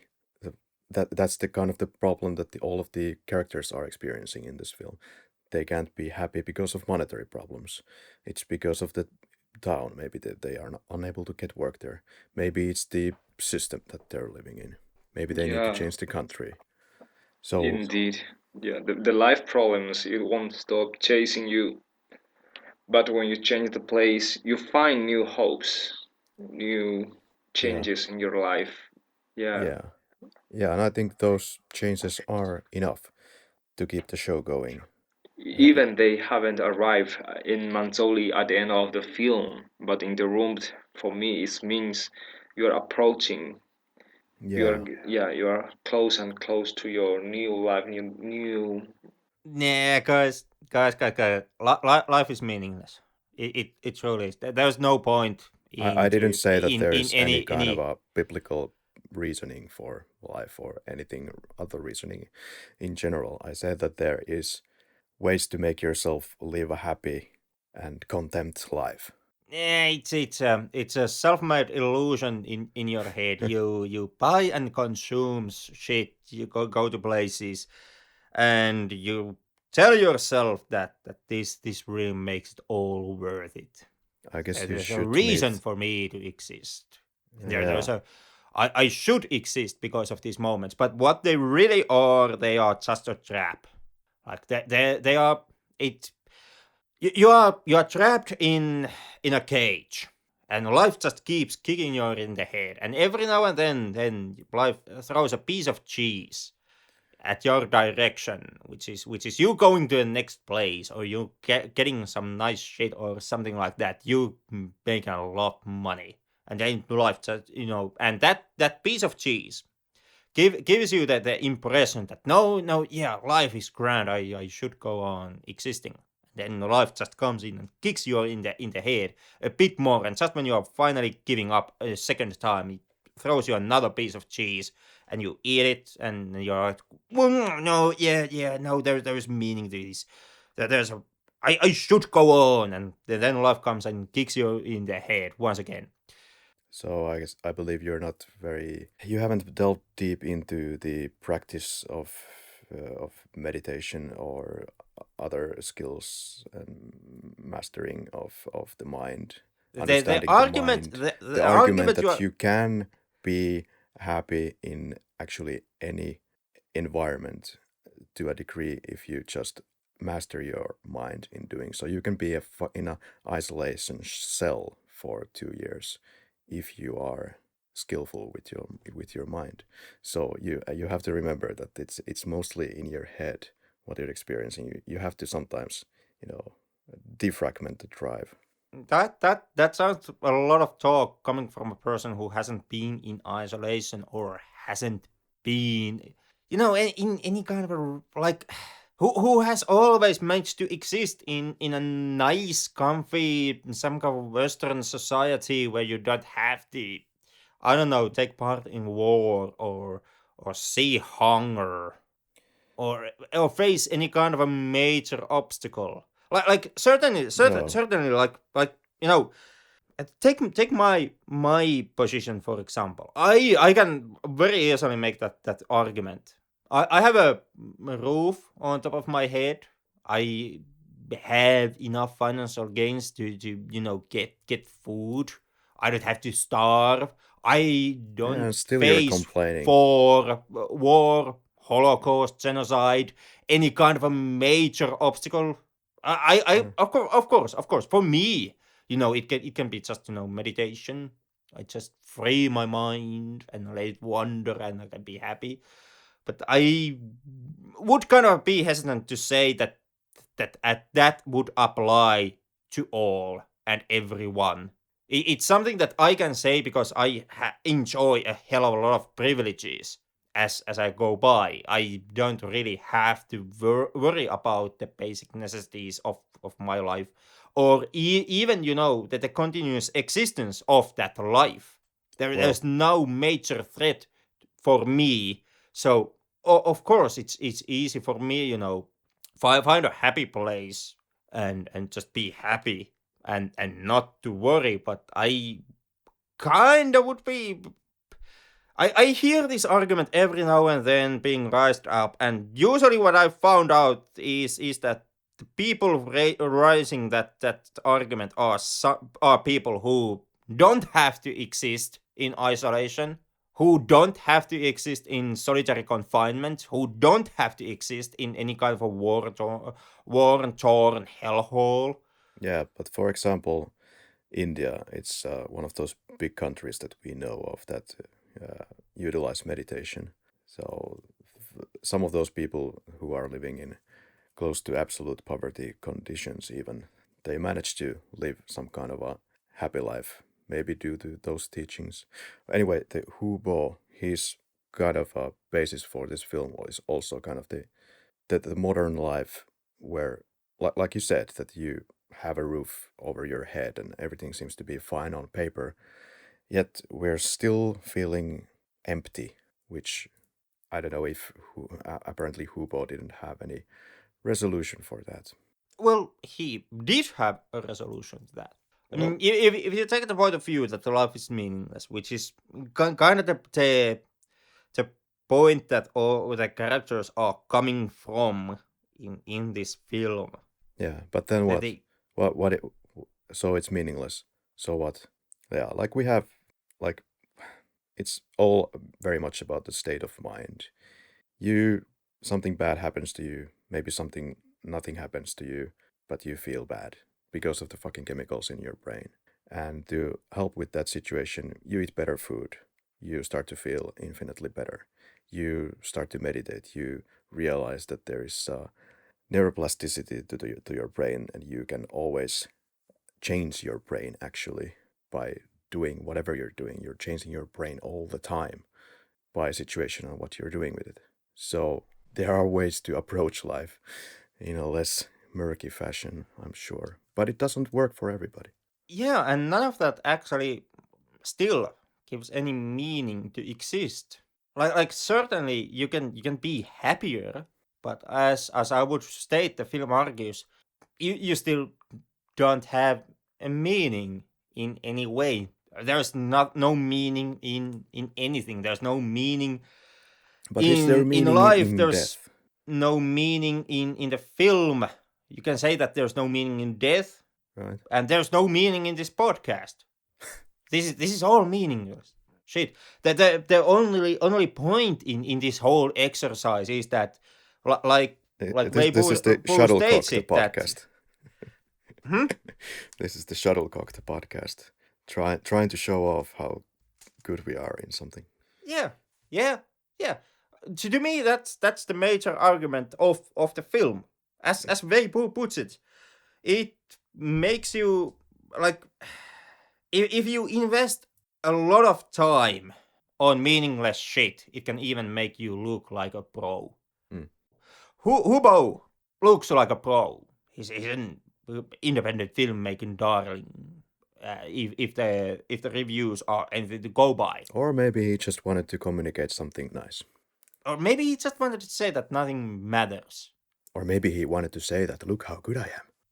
Maybe by wasting time on meaningless shit, and now he is a pro because he did that, and Congratulations. you find the film because you every now and then want to approach the Amazon recommendations, and you feel like you found something great, and now we are talking about it. And what we are doing, we are talking about a meaningless film in a meaningless podcast. Are you saying this is going to be meaningless for our listeners? We are here to create value. I'm doing the best I can. I would say that in the end, Shuttlecock exercise. we don't really do anything meaningful. Well, that's the subject matter for the episode where you wanted to talk about if anything that we do here is valuable, right? It's once again, it's two different cases. Are we doing something valuable, and what the film is saying? What is the grounding argument of the movie? In my opinion, the film, as I try to address here, the film tries to argue that this all is meaningless, including the film podcast that we are doing. There's coming from Hubo's point of view, I would say that if you would get an honest answer from the director, is there really point to our podcast? He would say no. What we are doing is we are wasting our time, we are wasting the audience's time, and the only kind of from what? result. If it's meaningless, from what? From what are we taking our time away if everything is meaningless? And for that matter, without any load in this question, if everything is meaningless, why are you here, Henrik? Why are we here? Why do we exist? Once again, are you questioning? Are you interrogating me, or are you interrogating the film? Do you want me to interrogating you? What is your point of existing at this moment? Or let's say, what is your driving motive, or what keeps you here? So you are interrogating me. I'm not. There's no any kind of a load here. I'm just interested. Why? I wanna. The reason why I wanna clarify who you are trying to talk to. You. To. Okay. Because I've been trying to talk about the film. Yeah, well, shifting gears. And you want a personal answer from me. Because you keep saying how everything is so meaningless. Oh, because that's the reading I get from the film. And if it's meaningless, then go kill yourself is the solution. Is that what you want to say? Is basically what I think the film is trying to say. What the director is trying to say. But we three in the room here, virtual room, we still find some meaning to live, or maybe not meaning, we find some motive to live. Karri. Analyzing film, even liking the film, does not mean that you have to agree with its director. Yeah. Yeah. So the three of us can continue living. You don't have to. Yeah, but you yourself tried to allude, I believe, that in your perspective also life is meaningless. No, I'm trying to talk about. No, I feel that that's the argument that the film is making. Okay. Do you want but if you want to have a deeper discussion about the personal reasonings and kind of the existential reasoning to our life, certainly we can, of course, have that discussion too. Yeah, okay. Do you want to say any words about the grandfather character, Wang Jing? Because I think this is one of the few characters, maybe the only character who, I don't know if he's doing anything particularly abhorrent here. He is an honest character. He is pretty decent. The only great person in the film, in my view, and seems that Hubo seems to have respect for the elderly in this film, and whereas the young people or younger people not so much. So kind of a difference from the other characters. He does face opposition even from his family's side, and I think they're being quite well. They have some reasoning for it, but then they're not taking into account the feelings of the grandfather Wang Jing. And as the grandfather's friend states it out, quote, "You are useless to them. They just want to get what they want." And in one way, it's really understandable that they want a better future for their kid, but completely sidelining what the grandfather would be experiencing, as we see the experience that he has in that little visit into this nursing home is not very uplifting once again. And immediately after the dog has been killed, they're like, "Oh, yeah, well, I guess you can go to nursing home now." Yeah, in this case, the dog is used as an excuse to stay at home. Yep. Mostly, it's quite common to find out in China that the grandfathers are living in the same house with his grandsons and soon the big family, in China. But when they are get older, some of the sons or the family is the behavior is quite negative. They want to get out. They're older and get the better school for their childs, since the destination of school is according to the direction of each family.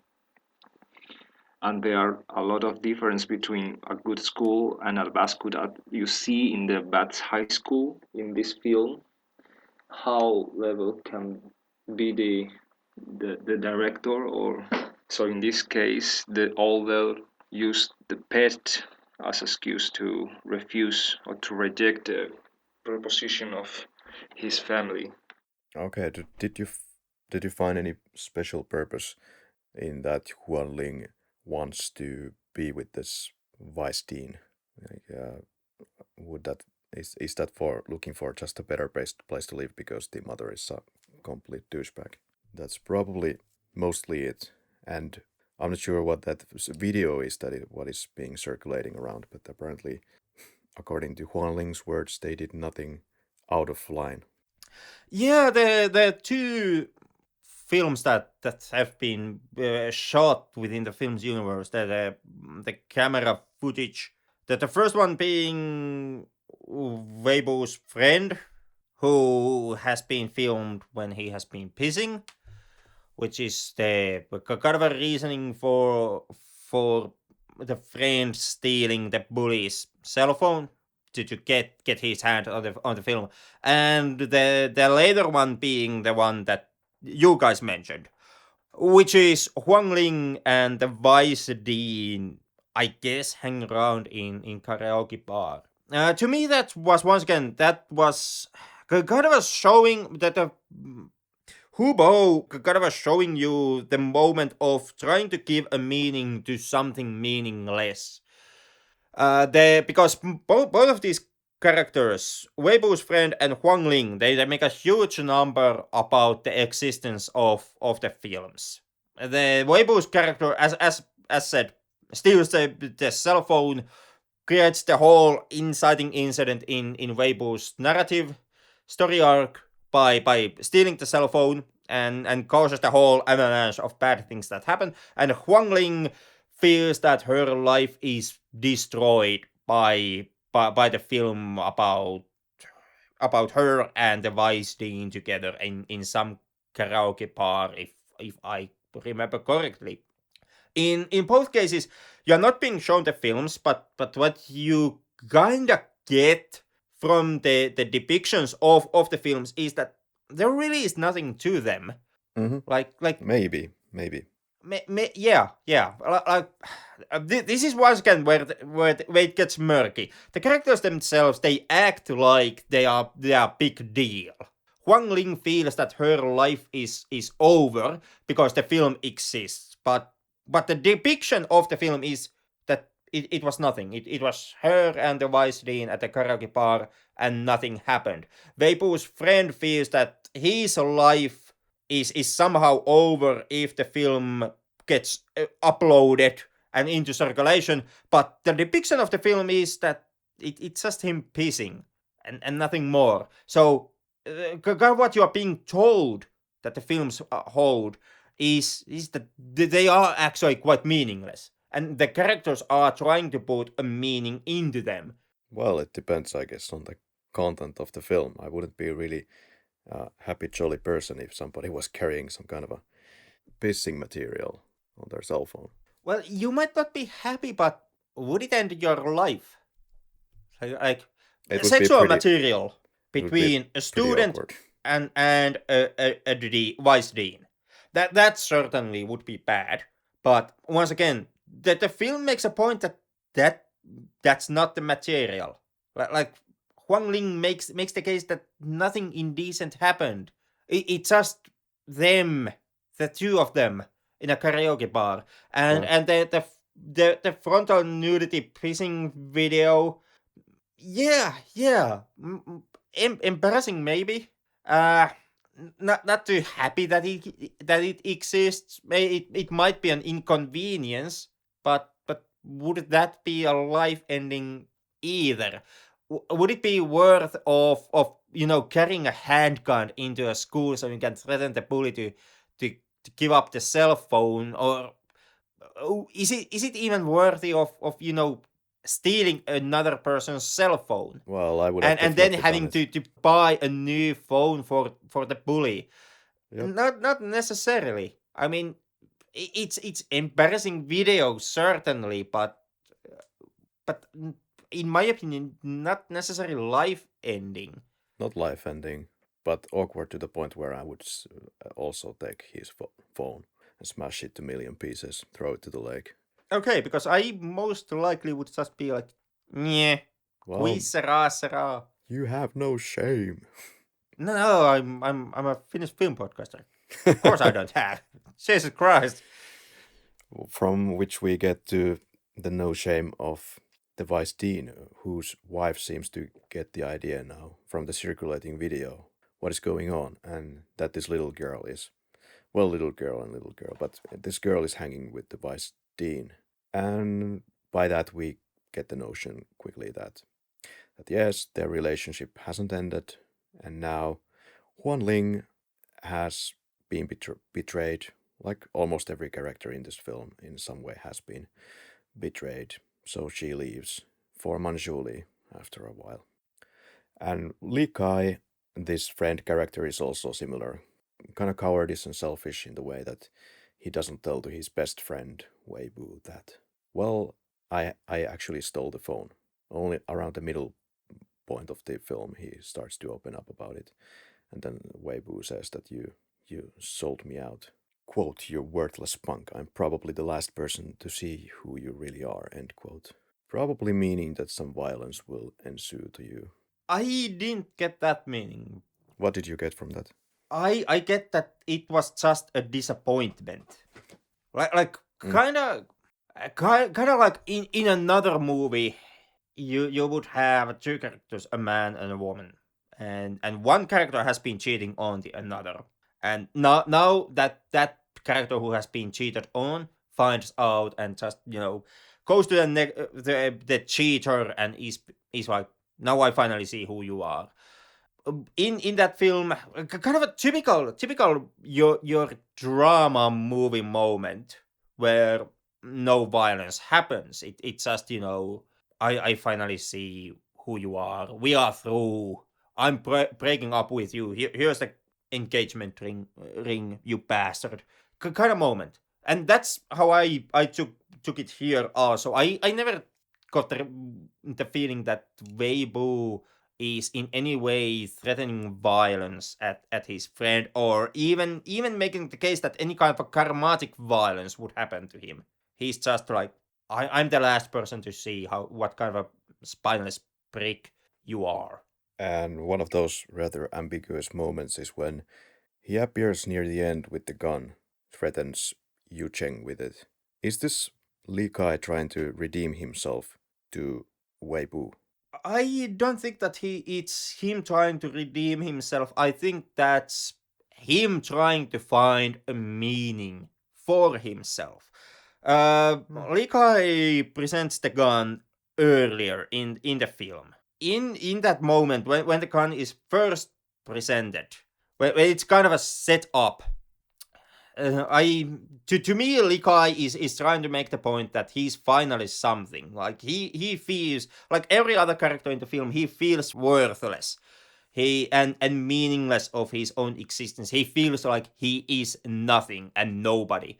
And now he believes that with the gun, he is something. He is the man with the gun. Yeah. He is someone who can no longer be ignored and left into this, swallow in this meaningless. Now everybody else have to take notice of him, has to be afraid of him, and through the act of being noticed and being afraid, he would have a meaning. And in Li Kai's final decision in the film, which is to take that same gun and shoot his fucking brains off, to me, that moment, that the suicide, reads as Li Kai, once again keeping in tone with the film's point.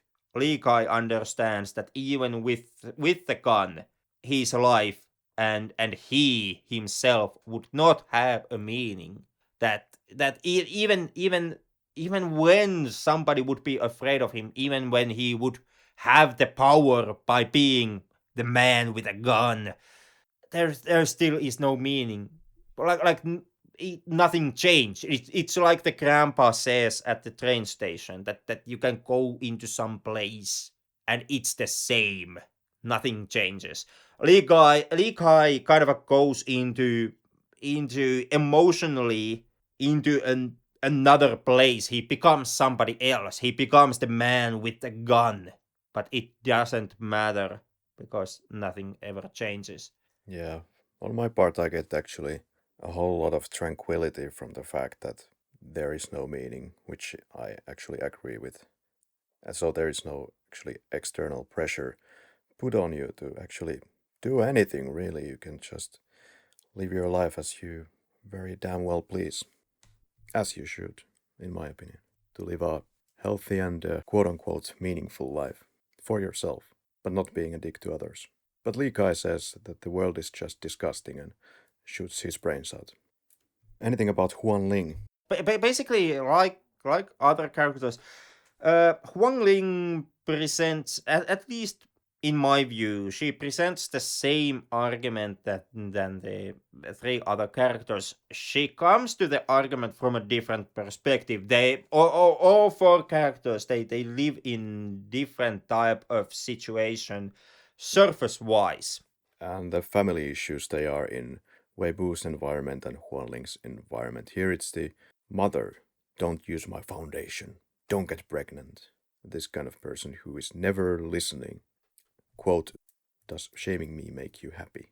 Yeah.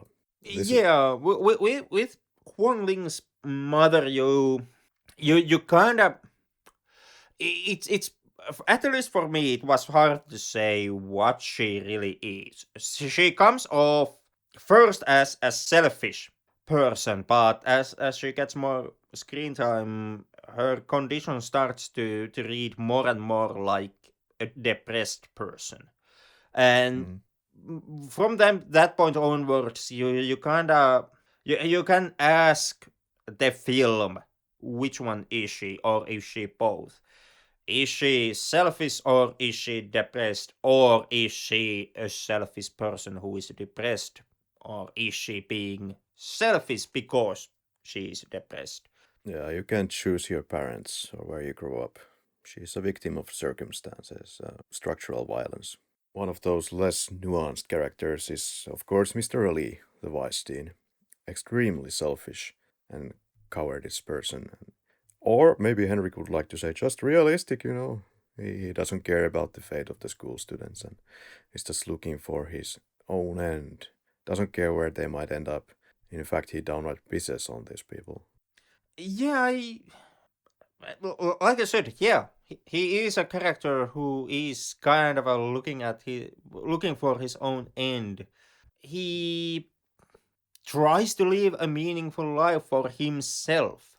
Which ends up him getting some baseball bat from Huanling. At the end, yeah, he is somewhat of a spineless character, must be said. But once again, in all his spinelessness, he is just one more character who kind of tries to find a meaning for himself, who tries to live the best possible life for himself. And something that I wanted to ask from Sen is, there's a point where Wei Bu throws a match into the ceiling so that it sticks there and leaves a burn mark like the rest of the matches before it. So is there any meaning to it, or completely meaningless? I would say meaningless. I don't have any other interpretation for it. Yeah, not like a Chinese tradition to throw matches into the ceiling. Yeah. The bigger question, I think, would be what the hell is being put into matches in China? Like how did that match make it stuck? I think he put something into it to make it stick. Who knows? Yeah. Who knows? Who knows is actually quite accurate here, or did know. Or did he? I don't know. Yeah. We will never know. Oh, the ambiguity. There was a lot of explosions in the background of the film. Could it be protests or bombs or New Year's fireworks or nothing at all? Maybe just some ambience that got stuck in the background because kids were doing kid stuff in the background. Who knows? So all in all, it's some kind of a study of human misery to me. People dipped in solitude, everybody searching for something in the meaninglessness, trying to survive the best that they can. Everybody's having a really shitty day, but not all of them are looking for ways out by the gun or hanging themselves, and not by killing themselves. They are looking for some hope, meaningful or not. The cleaner boy at school also says this quote, "The world is a wasteland." It's also in the trailer. I did learn some Chinese when watching this film. Wait, while I get this phrase back. Okay, so what do you have to learn, and what is the word most impacted on you? This one. I'm doing my best, okay? Who's your Lushela? Okay, say it again. Okay. Who's your Lushela? Say it one more time. Sano udele. Who's your Lushela? I'm so sorry again. I don't get it. Wait. Okay, this is courtesy from Google Translate voice. Who's your Lushela? That's all I can do. Who say that? Huan Ling. Huan Ling. She's shouting that the toilet is leaking. The toilet is leaking in the apartment, and she's shouting to her mother that something should be done about this. Yeah, okay, I remember that scenario, but Yeah. maybe it's pronunciation issues. Yeah, I'm sure it is. I will send it to you via WhatsApp, and you can read it correctly. Just a second. Or maybe it's shushe. Just read this.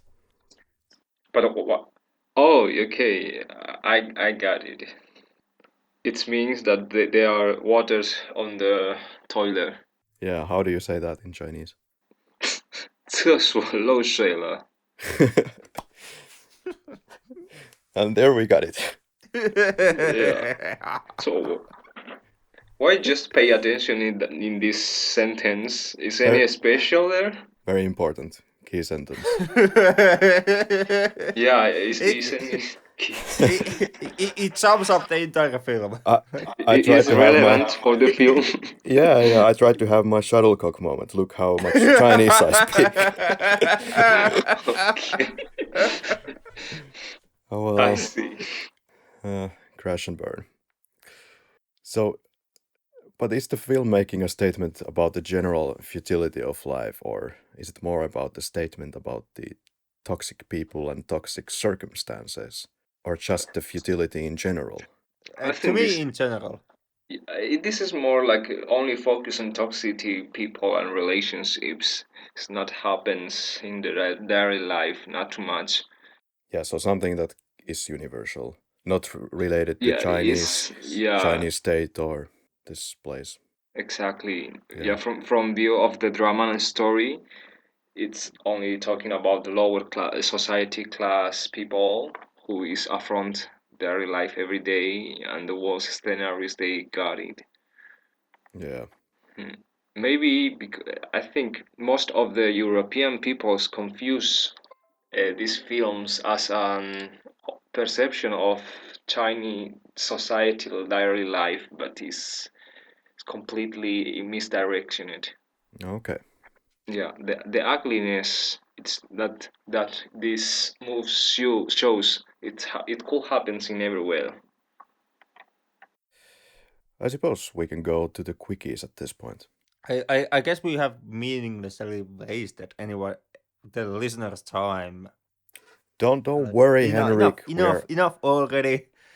Yeah, the freight train is well on its way to more meaningless avenues such as Hellraiser. That by virtue is meaningless. And special mention for an actor from this film goes to Chang Yu, who plays the cocky gang leader, Bully's big brother. Yeah. Well, for me it was really hard to say because all the leads have great range showcased and they're also good. So I would even refuse to pick one, but maybe the same as Henrik, if Okay. pushed against the gun. Yeah, I cannot say too much disagree with you. Yeah. Yeah. What resonated with you the most? For me, maybe the final showdown near the train station where Weibu and Eugen meet. It's very emotionally loaded scene.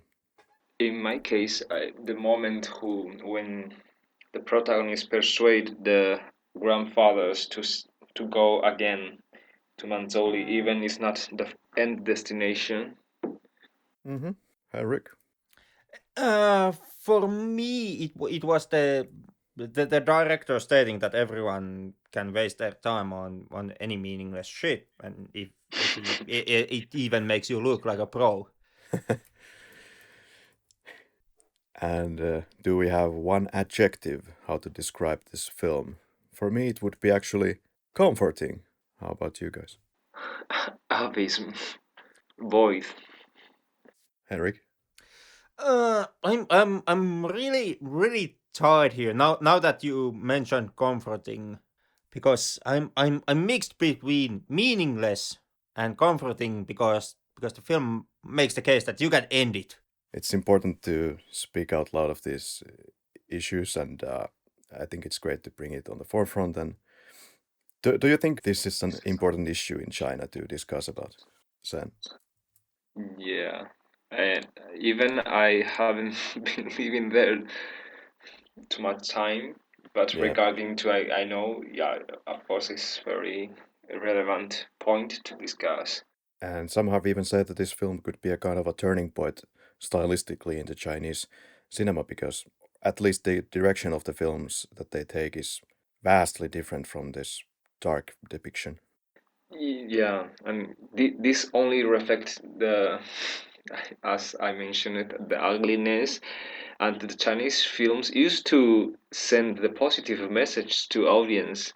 You know, Yeah. the freedom expression in Chinese is a bit limited in some house, Mm-hmm. since there are a lot of low class social classes that they will be manipulated easily, so sending those negative or and dark movies to them will be a disaster impact on them. This turning point, I guess, for middle class up will be, yeah, definitely change point. Yeah. Would you consider to watch this film ever again? Henrik? That's a tough one. Not in any recent future. No. Mainly because really do think that the film is the film uses that artsy I'm saying nothing and staring into the void way too much. I don't know. There is a chance that I will revisit the film on some later date, but And you see the light. at finally, least for now, I'm gonna be watching something else. like Transformers. Like anything from Aki Kaurismäki, because Aki Kaurismäki can do this shit in 2 hours. Yeah, I would definitely see this later on, and I can see that it's a kind of film that carries, funnily enough, some meaning for generations to come, and also to me personally. Sen? Eh, I don't think I'll watch again the elephant sitting still, since you have to watch a lot of comedies to counteract the depressed environment they can create in this film. 1 against 2, yet again. Well, do you think this film will have any staying power or legacy? Henrik? Honestly, no. Oh, I don't think this one will have. It boils down into once again the nature and the feeling of the film. It's an elephant standing still is an Chinese artistic altruistic film, and because of that, I don't think that this will ever garner any kind of a mainstream appeal. If this has a chance to have a legacy or to be remembered or having staying power, it will happen in film buffs circles. This is very much a film that will circulate or can circulate on those circles. And when it comes to film buffs, when it comes to film clubs and stuff like these, I am positive that an elephant standing still will every now and then creep up somewhere around the world, just like it has crept up here in our podcast today.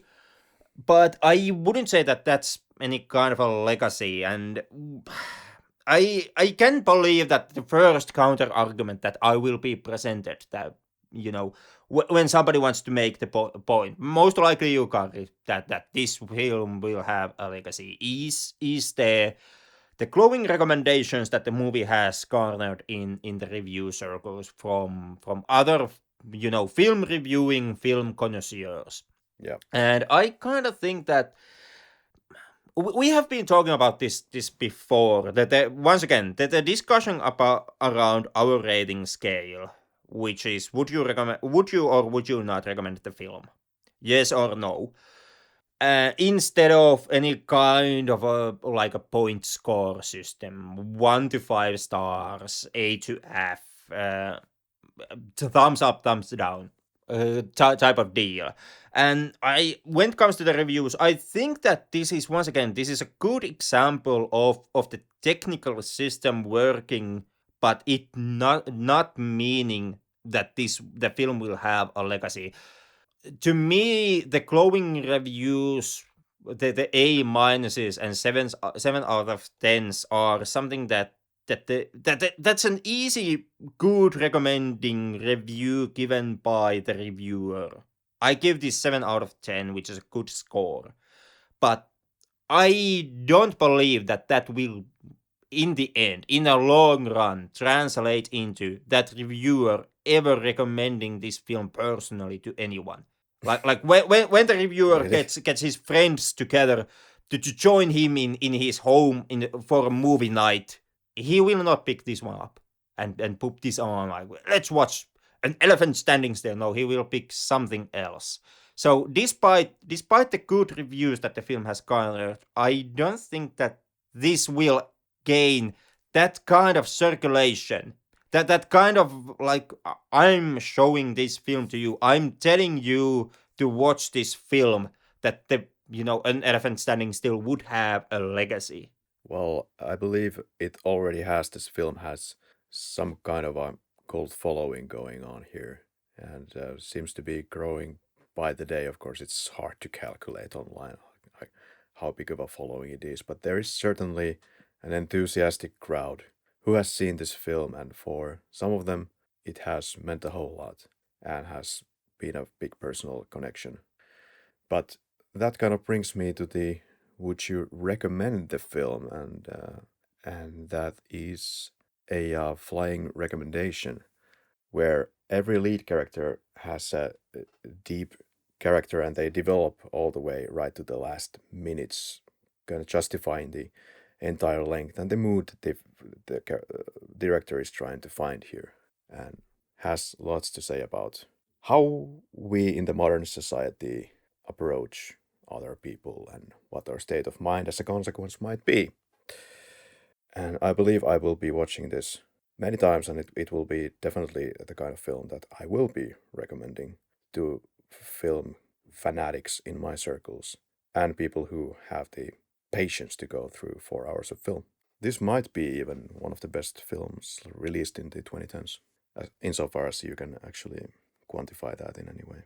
As I haven't seen every film made in the 2010s, but a very high recommendation. Yeah, I would say the same.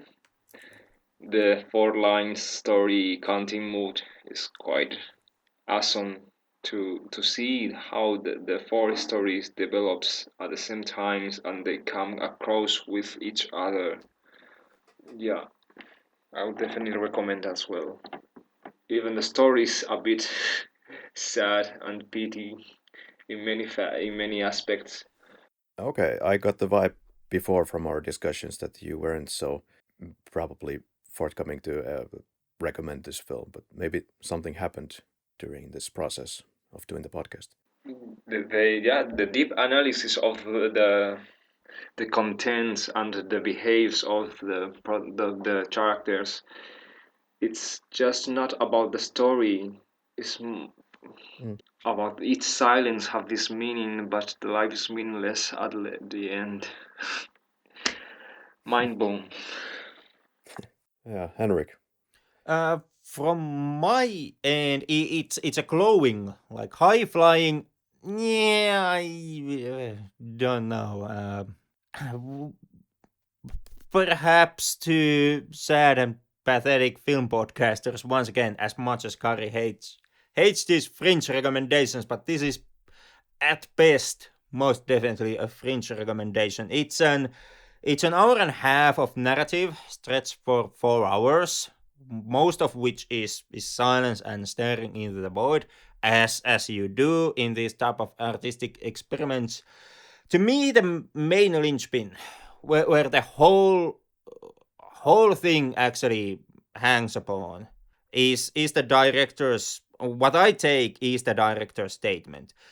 The film is depiction of as Karri has put it, systematic violence or institutionalized violence, the violence of the systems. It's about poverty, it's about aimlessness, it's about hopelessness. When it comes to translating those themes, I think that I would be more recommending the Stray Dogs, which does the same thing in 2 hours. But what like for me the question hangs upon what I took is the director's statement that the statement of meaningless, including the film itself, like that the film is meaningless. To me, it's once again, it's way boost a line that everyone can waste their time in any meaningless shit. It even makes you look like a freaking pro. And to me, it very much reads like the director telling about himself, as already discussed. And if I would be recommending this film, it would be because of that level of honesty. Outside of that honesty, as Karri has put it, this is a film that tries to make you feel miserable and and kind of a it tries to make you feel tired and kind of a stretched out, like the film itself is. It's a very tired film. It's a very stretched out film, and certainly, that effect does work. You feel tired when you are watching. At least I felt stretched out. I felt like going through some utterly meaningless stuff. It still doesn't change the fact that, well, it's 4 hours of you feeling bad and feeling tired. So I guess it worked. Yay. It worked, but once again, would you recommend it? Would you recommend, like, hey, here, feel bad about your time and about yourself for 4 hours. Feel like shit for 4 hours. I can kick you in the nuts and be done in 30 minutes. Suffering cinema is hardly a new concept in this podcast, so yeah. No, but it's it's too long for you. once again, would you recommend the experience? That becomes the question. And I'm kind of really hesitant on recommending experience feeling like shit or feeling tired, feeling depressed for 4 hours. I wouldn't recommend really feeling depressed outside of maybe 2. So that the main question once again is, would I recommend it because of the director's honesty? And it's really hard to actually say. In many ways, it would be tempting to say that go and check out the film where the director says that the movie itself is meaningless and everything he has done is meaningless. Everything is meaningless. That there's a level of honesty that perhaps, yes, is nice to witness from a director and from a film. But with that, once again, it would be recommending feeling depressed for 4 hours. And I don't know if that's worth the entry ticket. So it's really like, if you're a film buff, yeah, maybe lukewarm. I don't know. Fuck, maybe no recommendation. Wow. That's just like your opinion, man, and I can't do anything about it. Won't respect it either. You really know you're watching the elephant sitting still when, Henrik. When This has an erotic tone. You really know you're watching the elephant sitting still when you find comfort in the meaningless. Sen? Oh, yeah. To me, you know really when you are watching this, when it absorbs you in the misery life of both protagonists they have. No. that was a good one. That was a good one. So Henrik, would you recommend Man in the Well? Kinda yeah. It's most definitely the Man in the Well. Overall, Hubo's short films, they are definitely easier to recommend than an elephant. They both, in my opinion, they tackle the same themes, not as clearly. And something that is lacking, perhaps, is the director's, even my own film is meaningless reading. That's not so much on the shorts, but other themes, in my opinion, like the financial hardships and the depression, even the life's meaningless is carried over in the short films. And from those, yeah, Man in the Well, I think is perhaps the strongest recommendation, because it's also artistically the most experimental. It's even more experimental than an elephant standing still. So if I from the trio of films, The Man in the Well would be my highest recommendation for Hubo. I would say that is pretty solid recommendation. The Man in the Well, I wasn't sure what the hell was going on, like most of the movie, and it's certainly kind of experimental. There isn't exactly a beginning and an end in a traditional sense. It's but you can see the same themes there. I didn't really have anything bad to say about either of these films, but I will still recommend all of the Hubo movies. It's a good companion piece with the elephant, or pieces.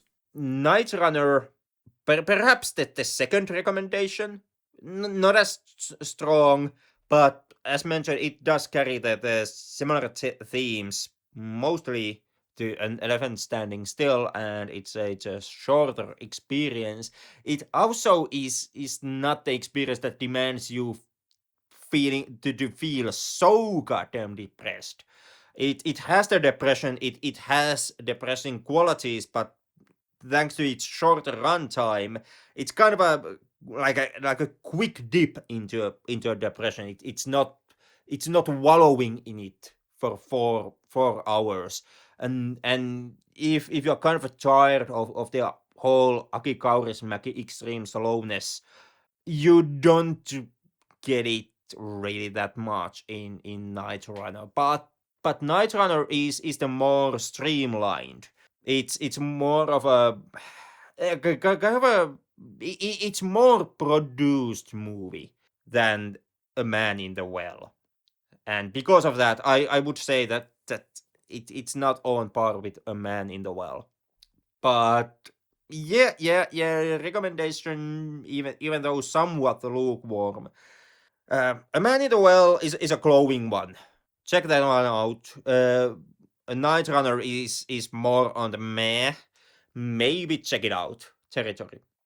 For me, once again, I'm trying to say Blade Runner when I'm supposed to say Night Runner, and the same happens to me every time I'm trying to say elephant sitting still and not elephant standing still.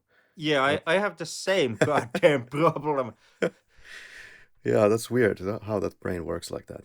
But yeah, Night Runner, like you said, it's more produced. I kind of enjoyed this whole altercation between this guy. I would say the easiest out of these to watch. One of my friends said that, "Oh God, this is so hard to go through already. This Night Runner." I was like, "Well, it's the easiest one of those three to watch, actually. I would say." And so, yeah, I wasn't sure exactly how strong or how meaningful was the whole lobster theme, but overall, it's easily watched and flowers and happiness. No, but In death, Karri. In death. I mean, I will be a him apologist, and he has great tunes, but you're not supposed to take them literally.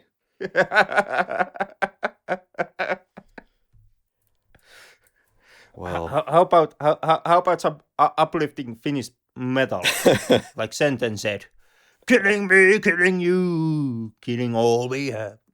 and killing this podcast for this fortnight period. It's been a pleasure dissecting this film with you guys. Very much thanks to Sen for giving us some cultural perspective here and teaching us how to say the toilet is leaking in Chinese. I think this is only all my contribution in this podcast, teaching the pronunciation, since you guys already interpret this very well, the Chinese culture here. Yeah, I don't think you have big problems to interpreting this move. Well, Yeah, and thank you for inviting. yeah, thank you. Great pleasure. Yeah, thanks for joining us. Seriously, man. Yeah, It's always nice to have one extra voice in every discussion. yeah. Any thoughts before we head to the outro, or is everybody kind of done with this misery? Well, Henrik. Disclaimer. Please, everybody, don't kill yourselves. Reach out for suicide hotlines if you feel like you need to. In the next episode, we will do what, Henrik? I guess some meaningless films in a meaningless art form that is being tackled in a meaningless podcast by meaningless hosts.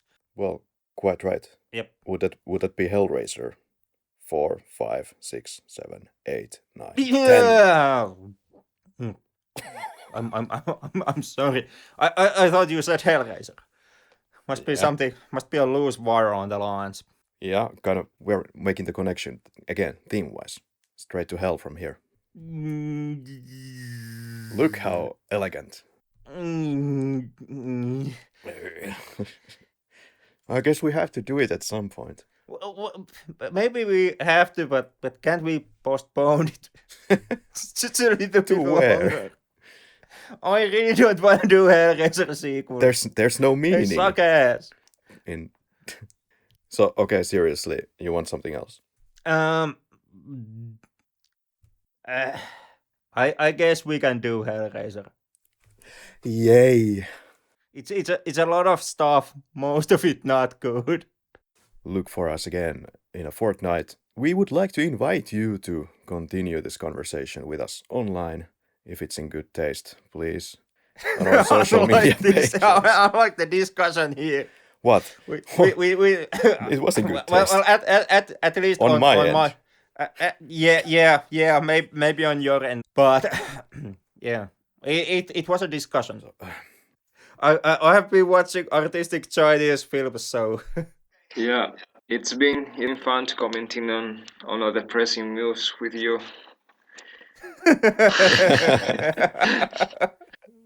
Yeah, thanks a lot once again. Yeah, thank you. It was nice to meet you, Henry. By the way. Yep, nice to meet you too. I'm sorry that you have to be Karri's friend. It was good, yeah.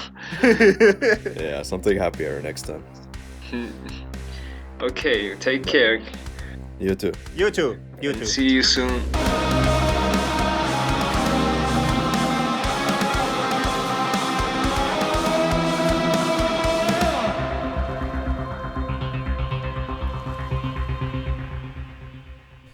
It's hard to speak when you're hearing yourself. I guess that's the typical listener experience. You just hear disembodied voices in your head, and they are constant distraction. Okay, so you are hearing like many voices or something? Yeah. Yeah, Karri is hearing voices. Well, what to really say about Night Runner?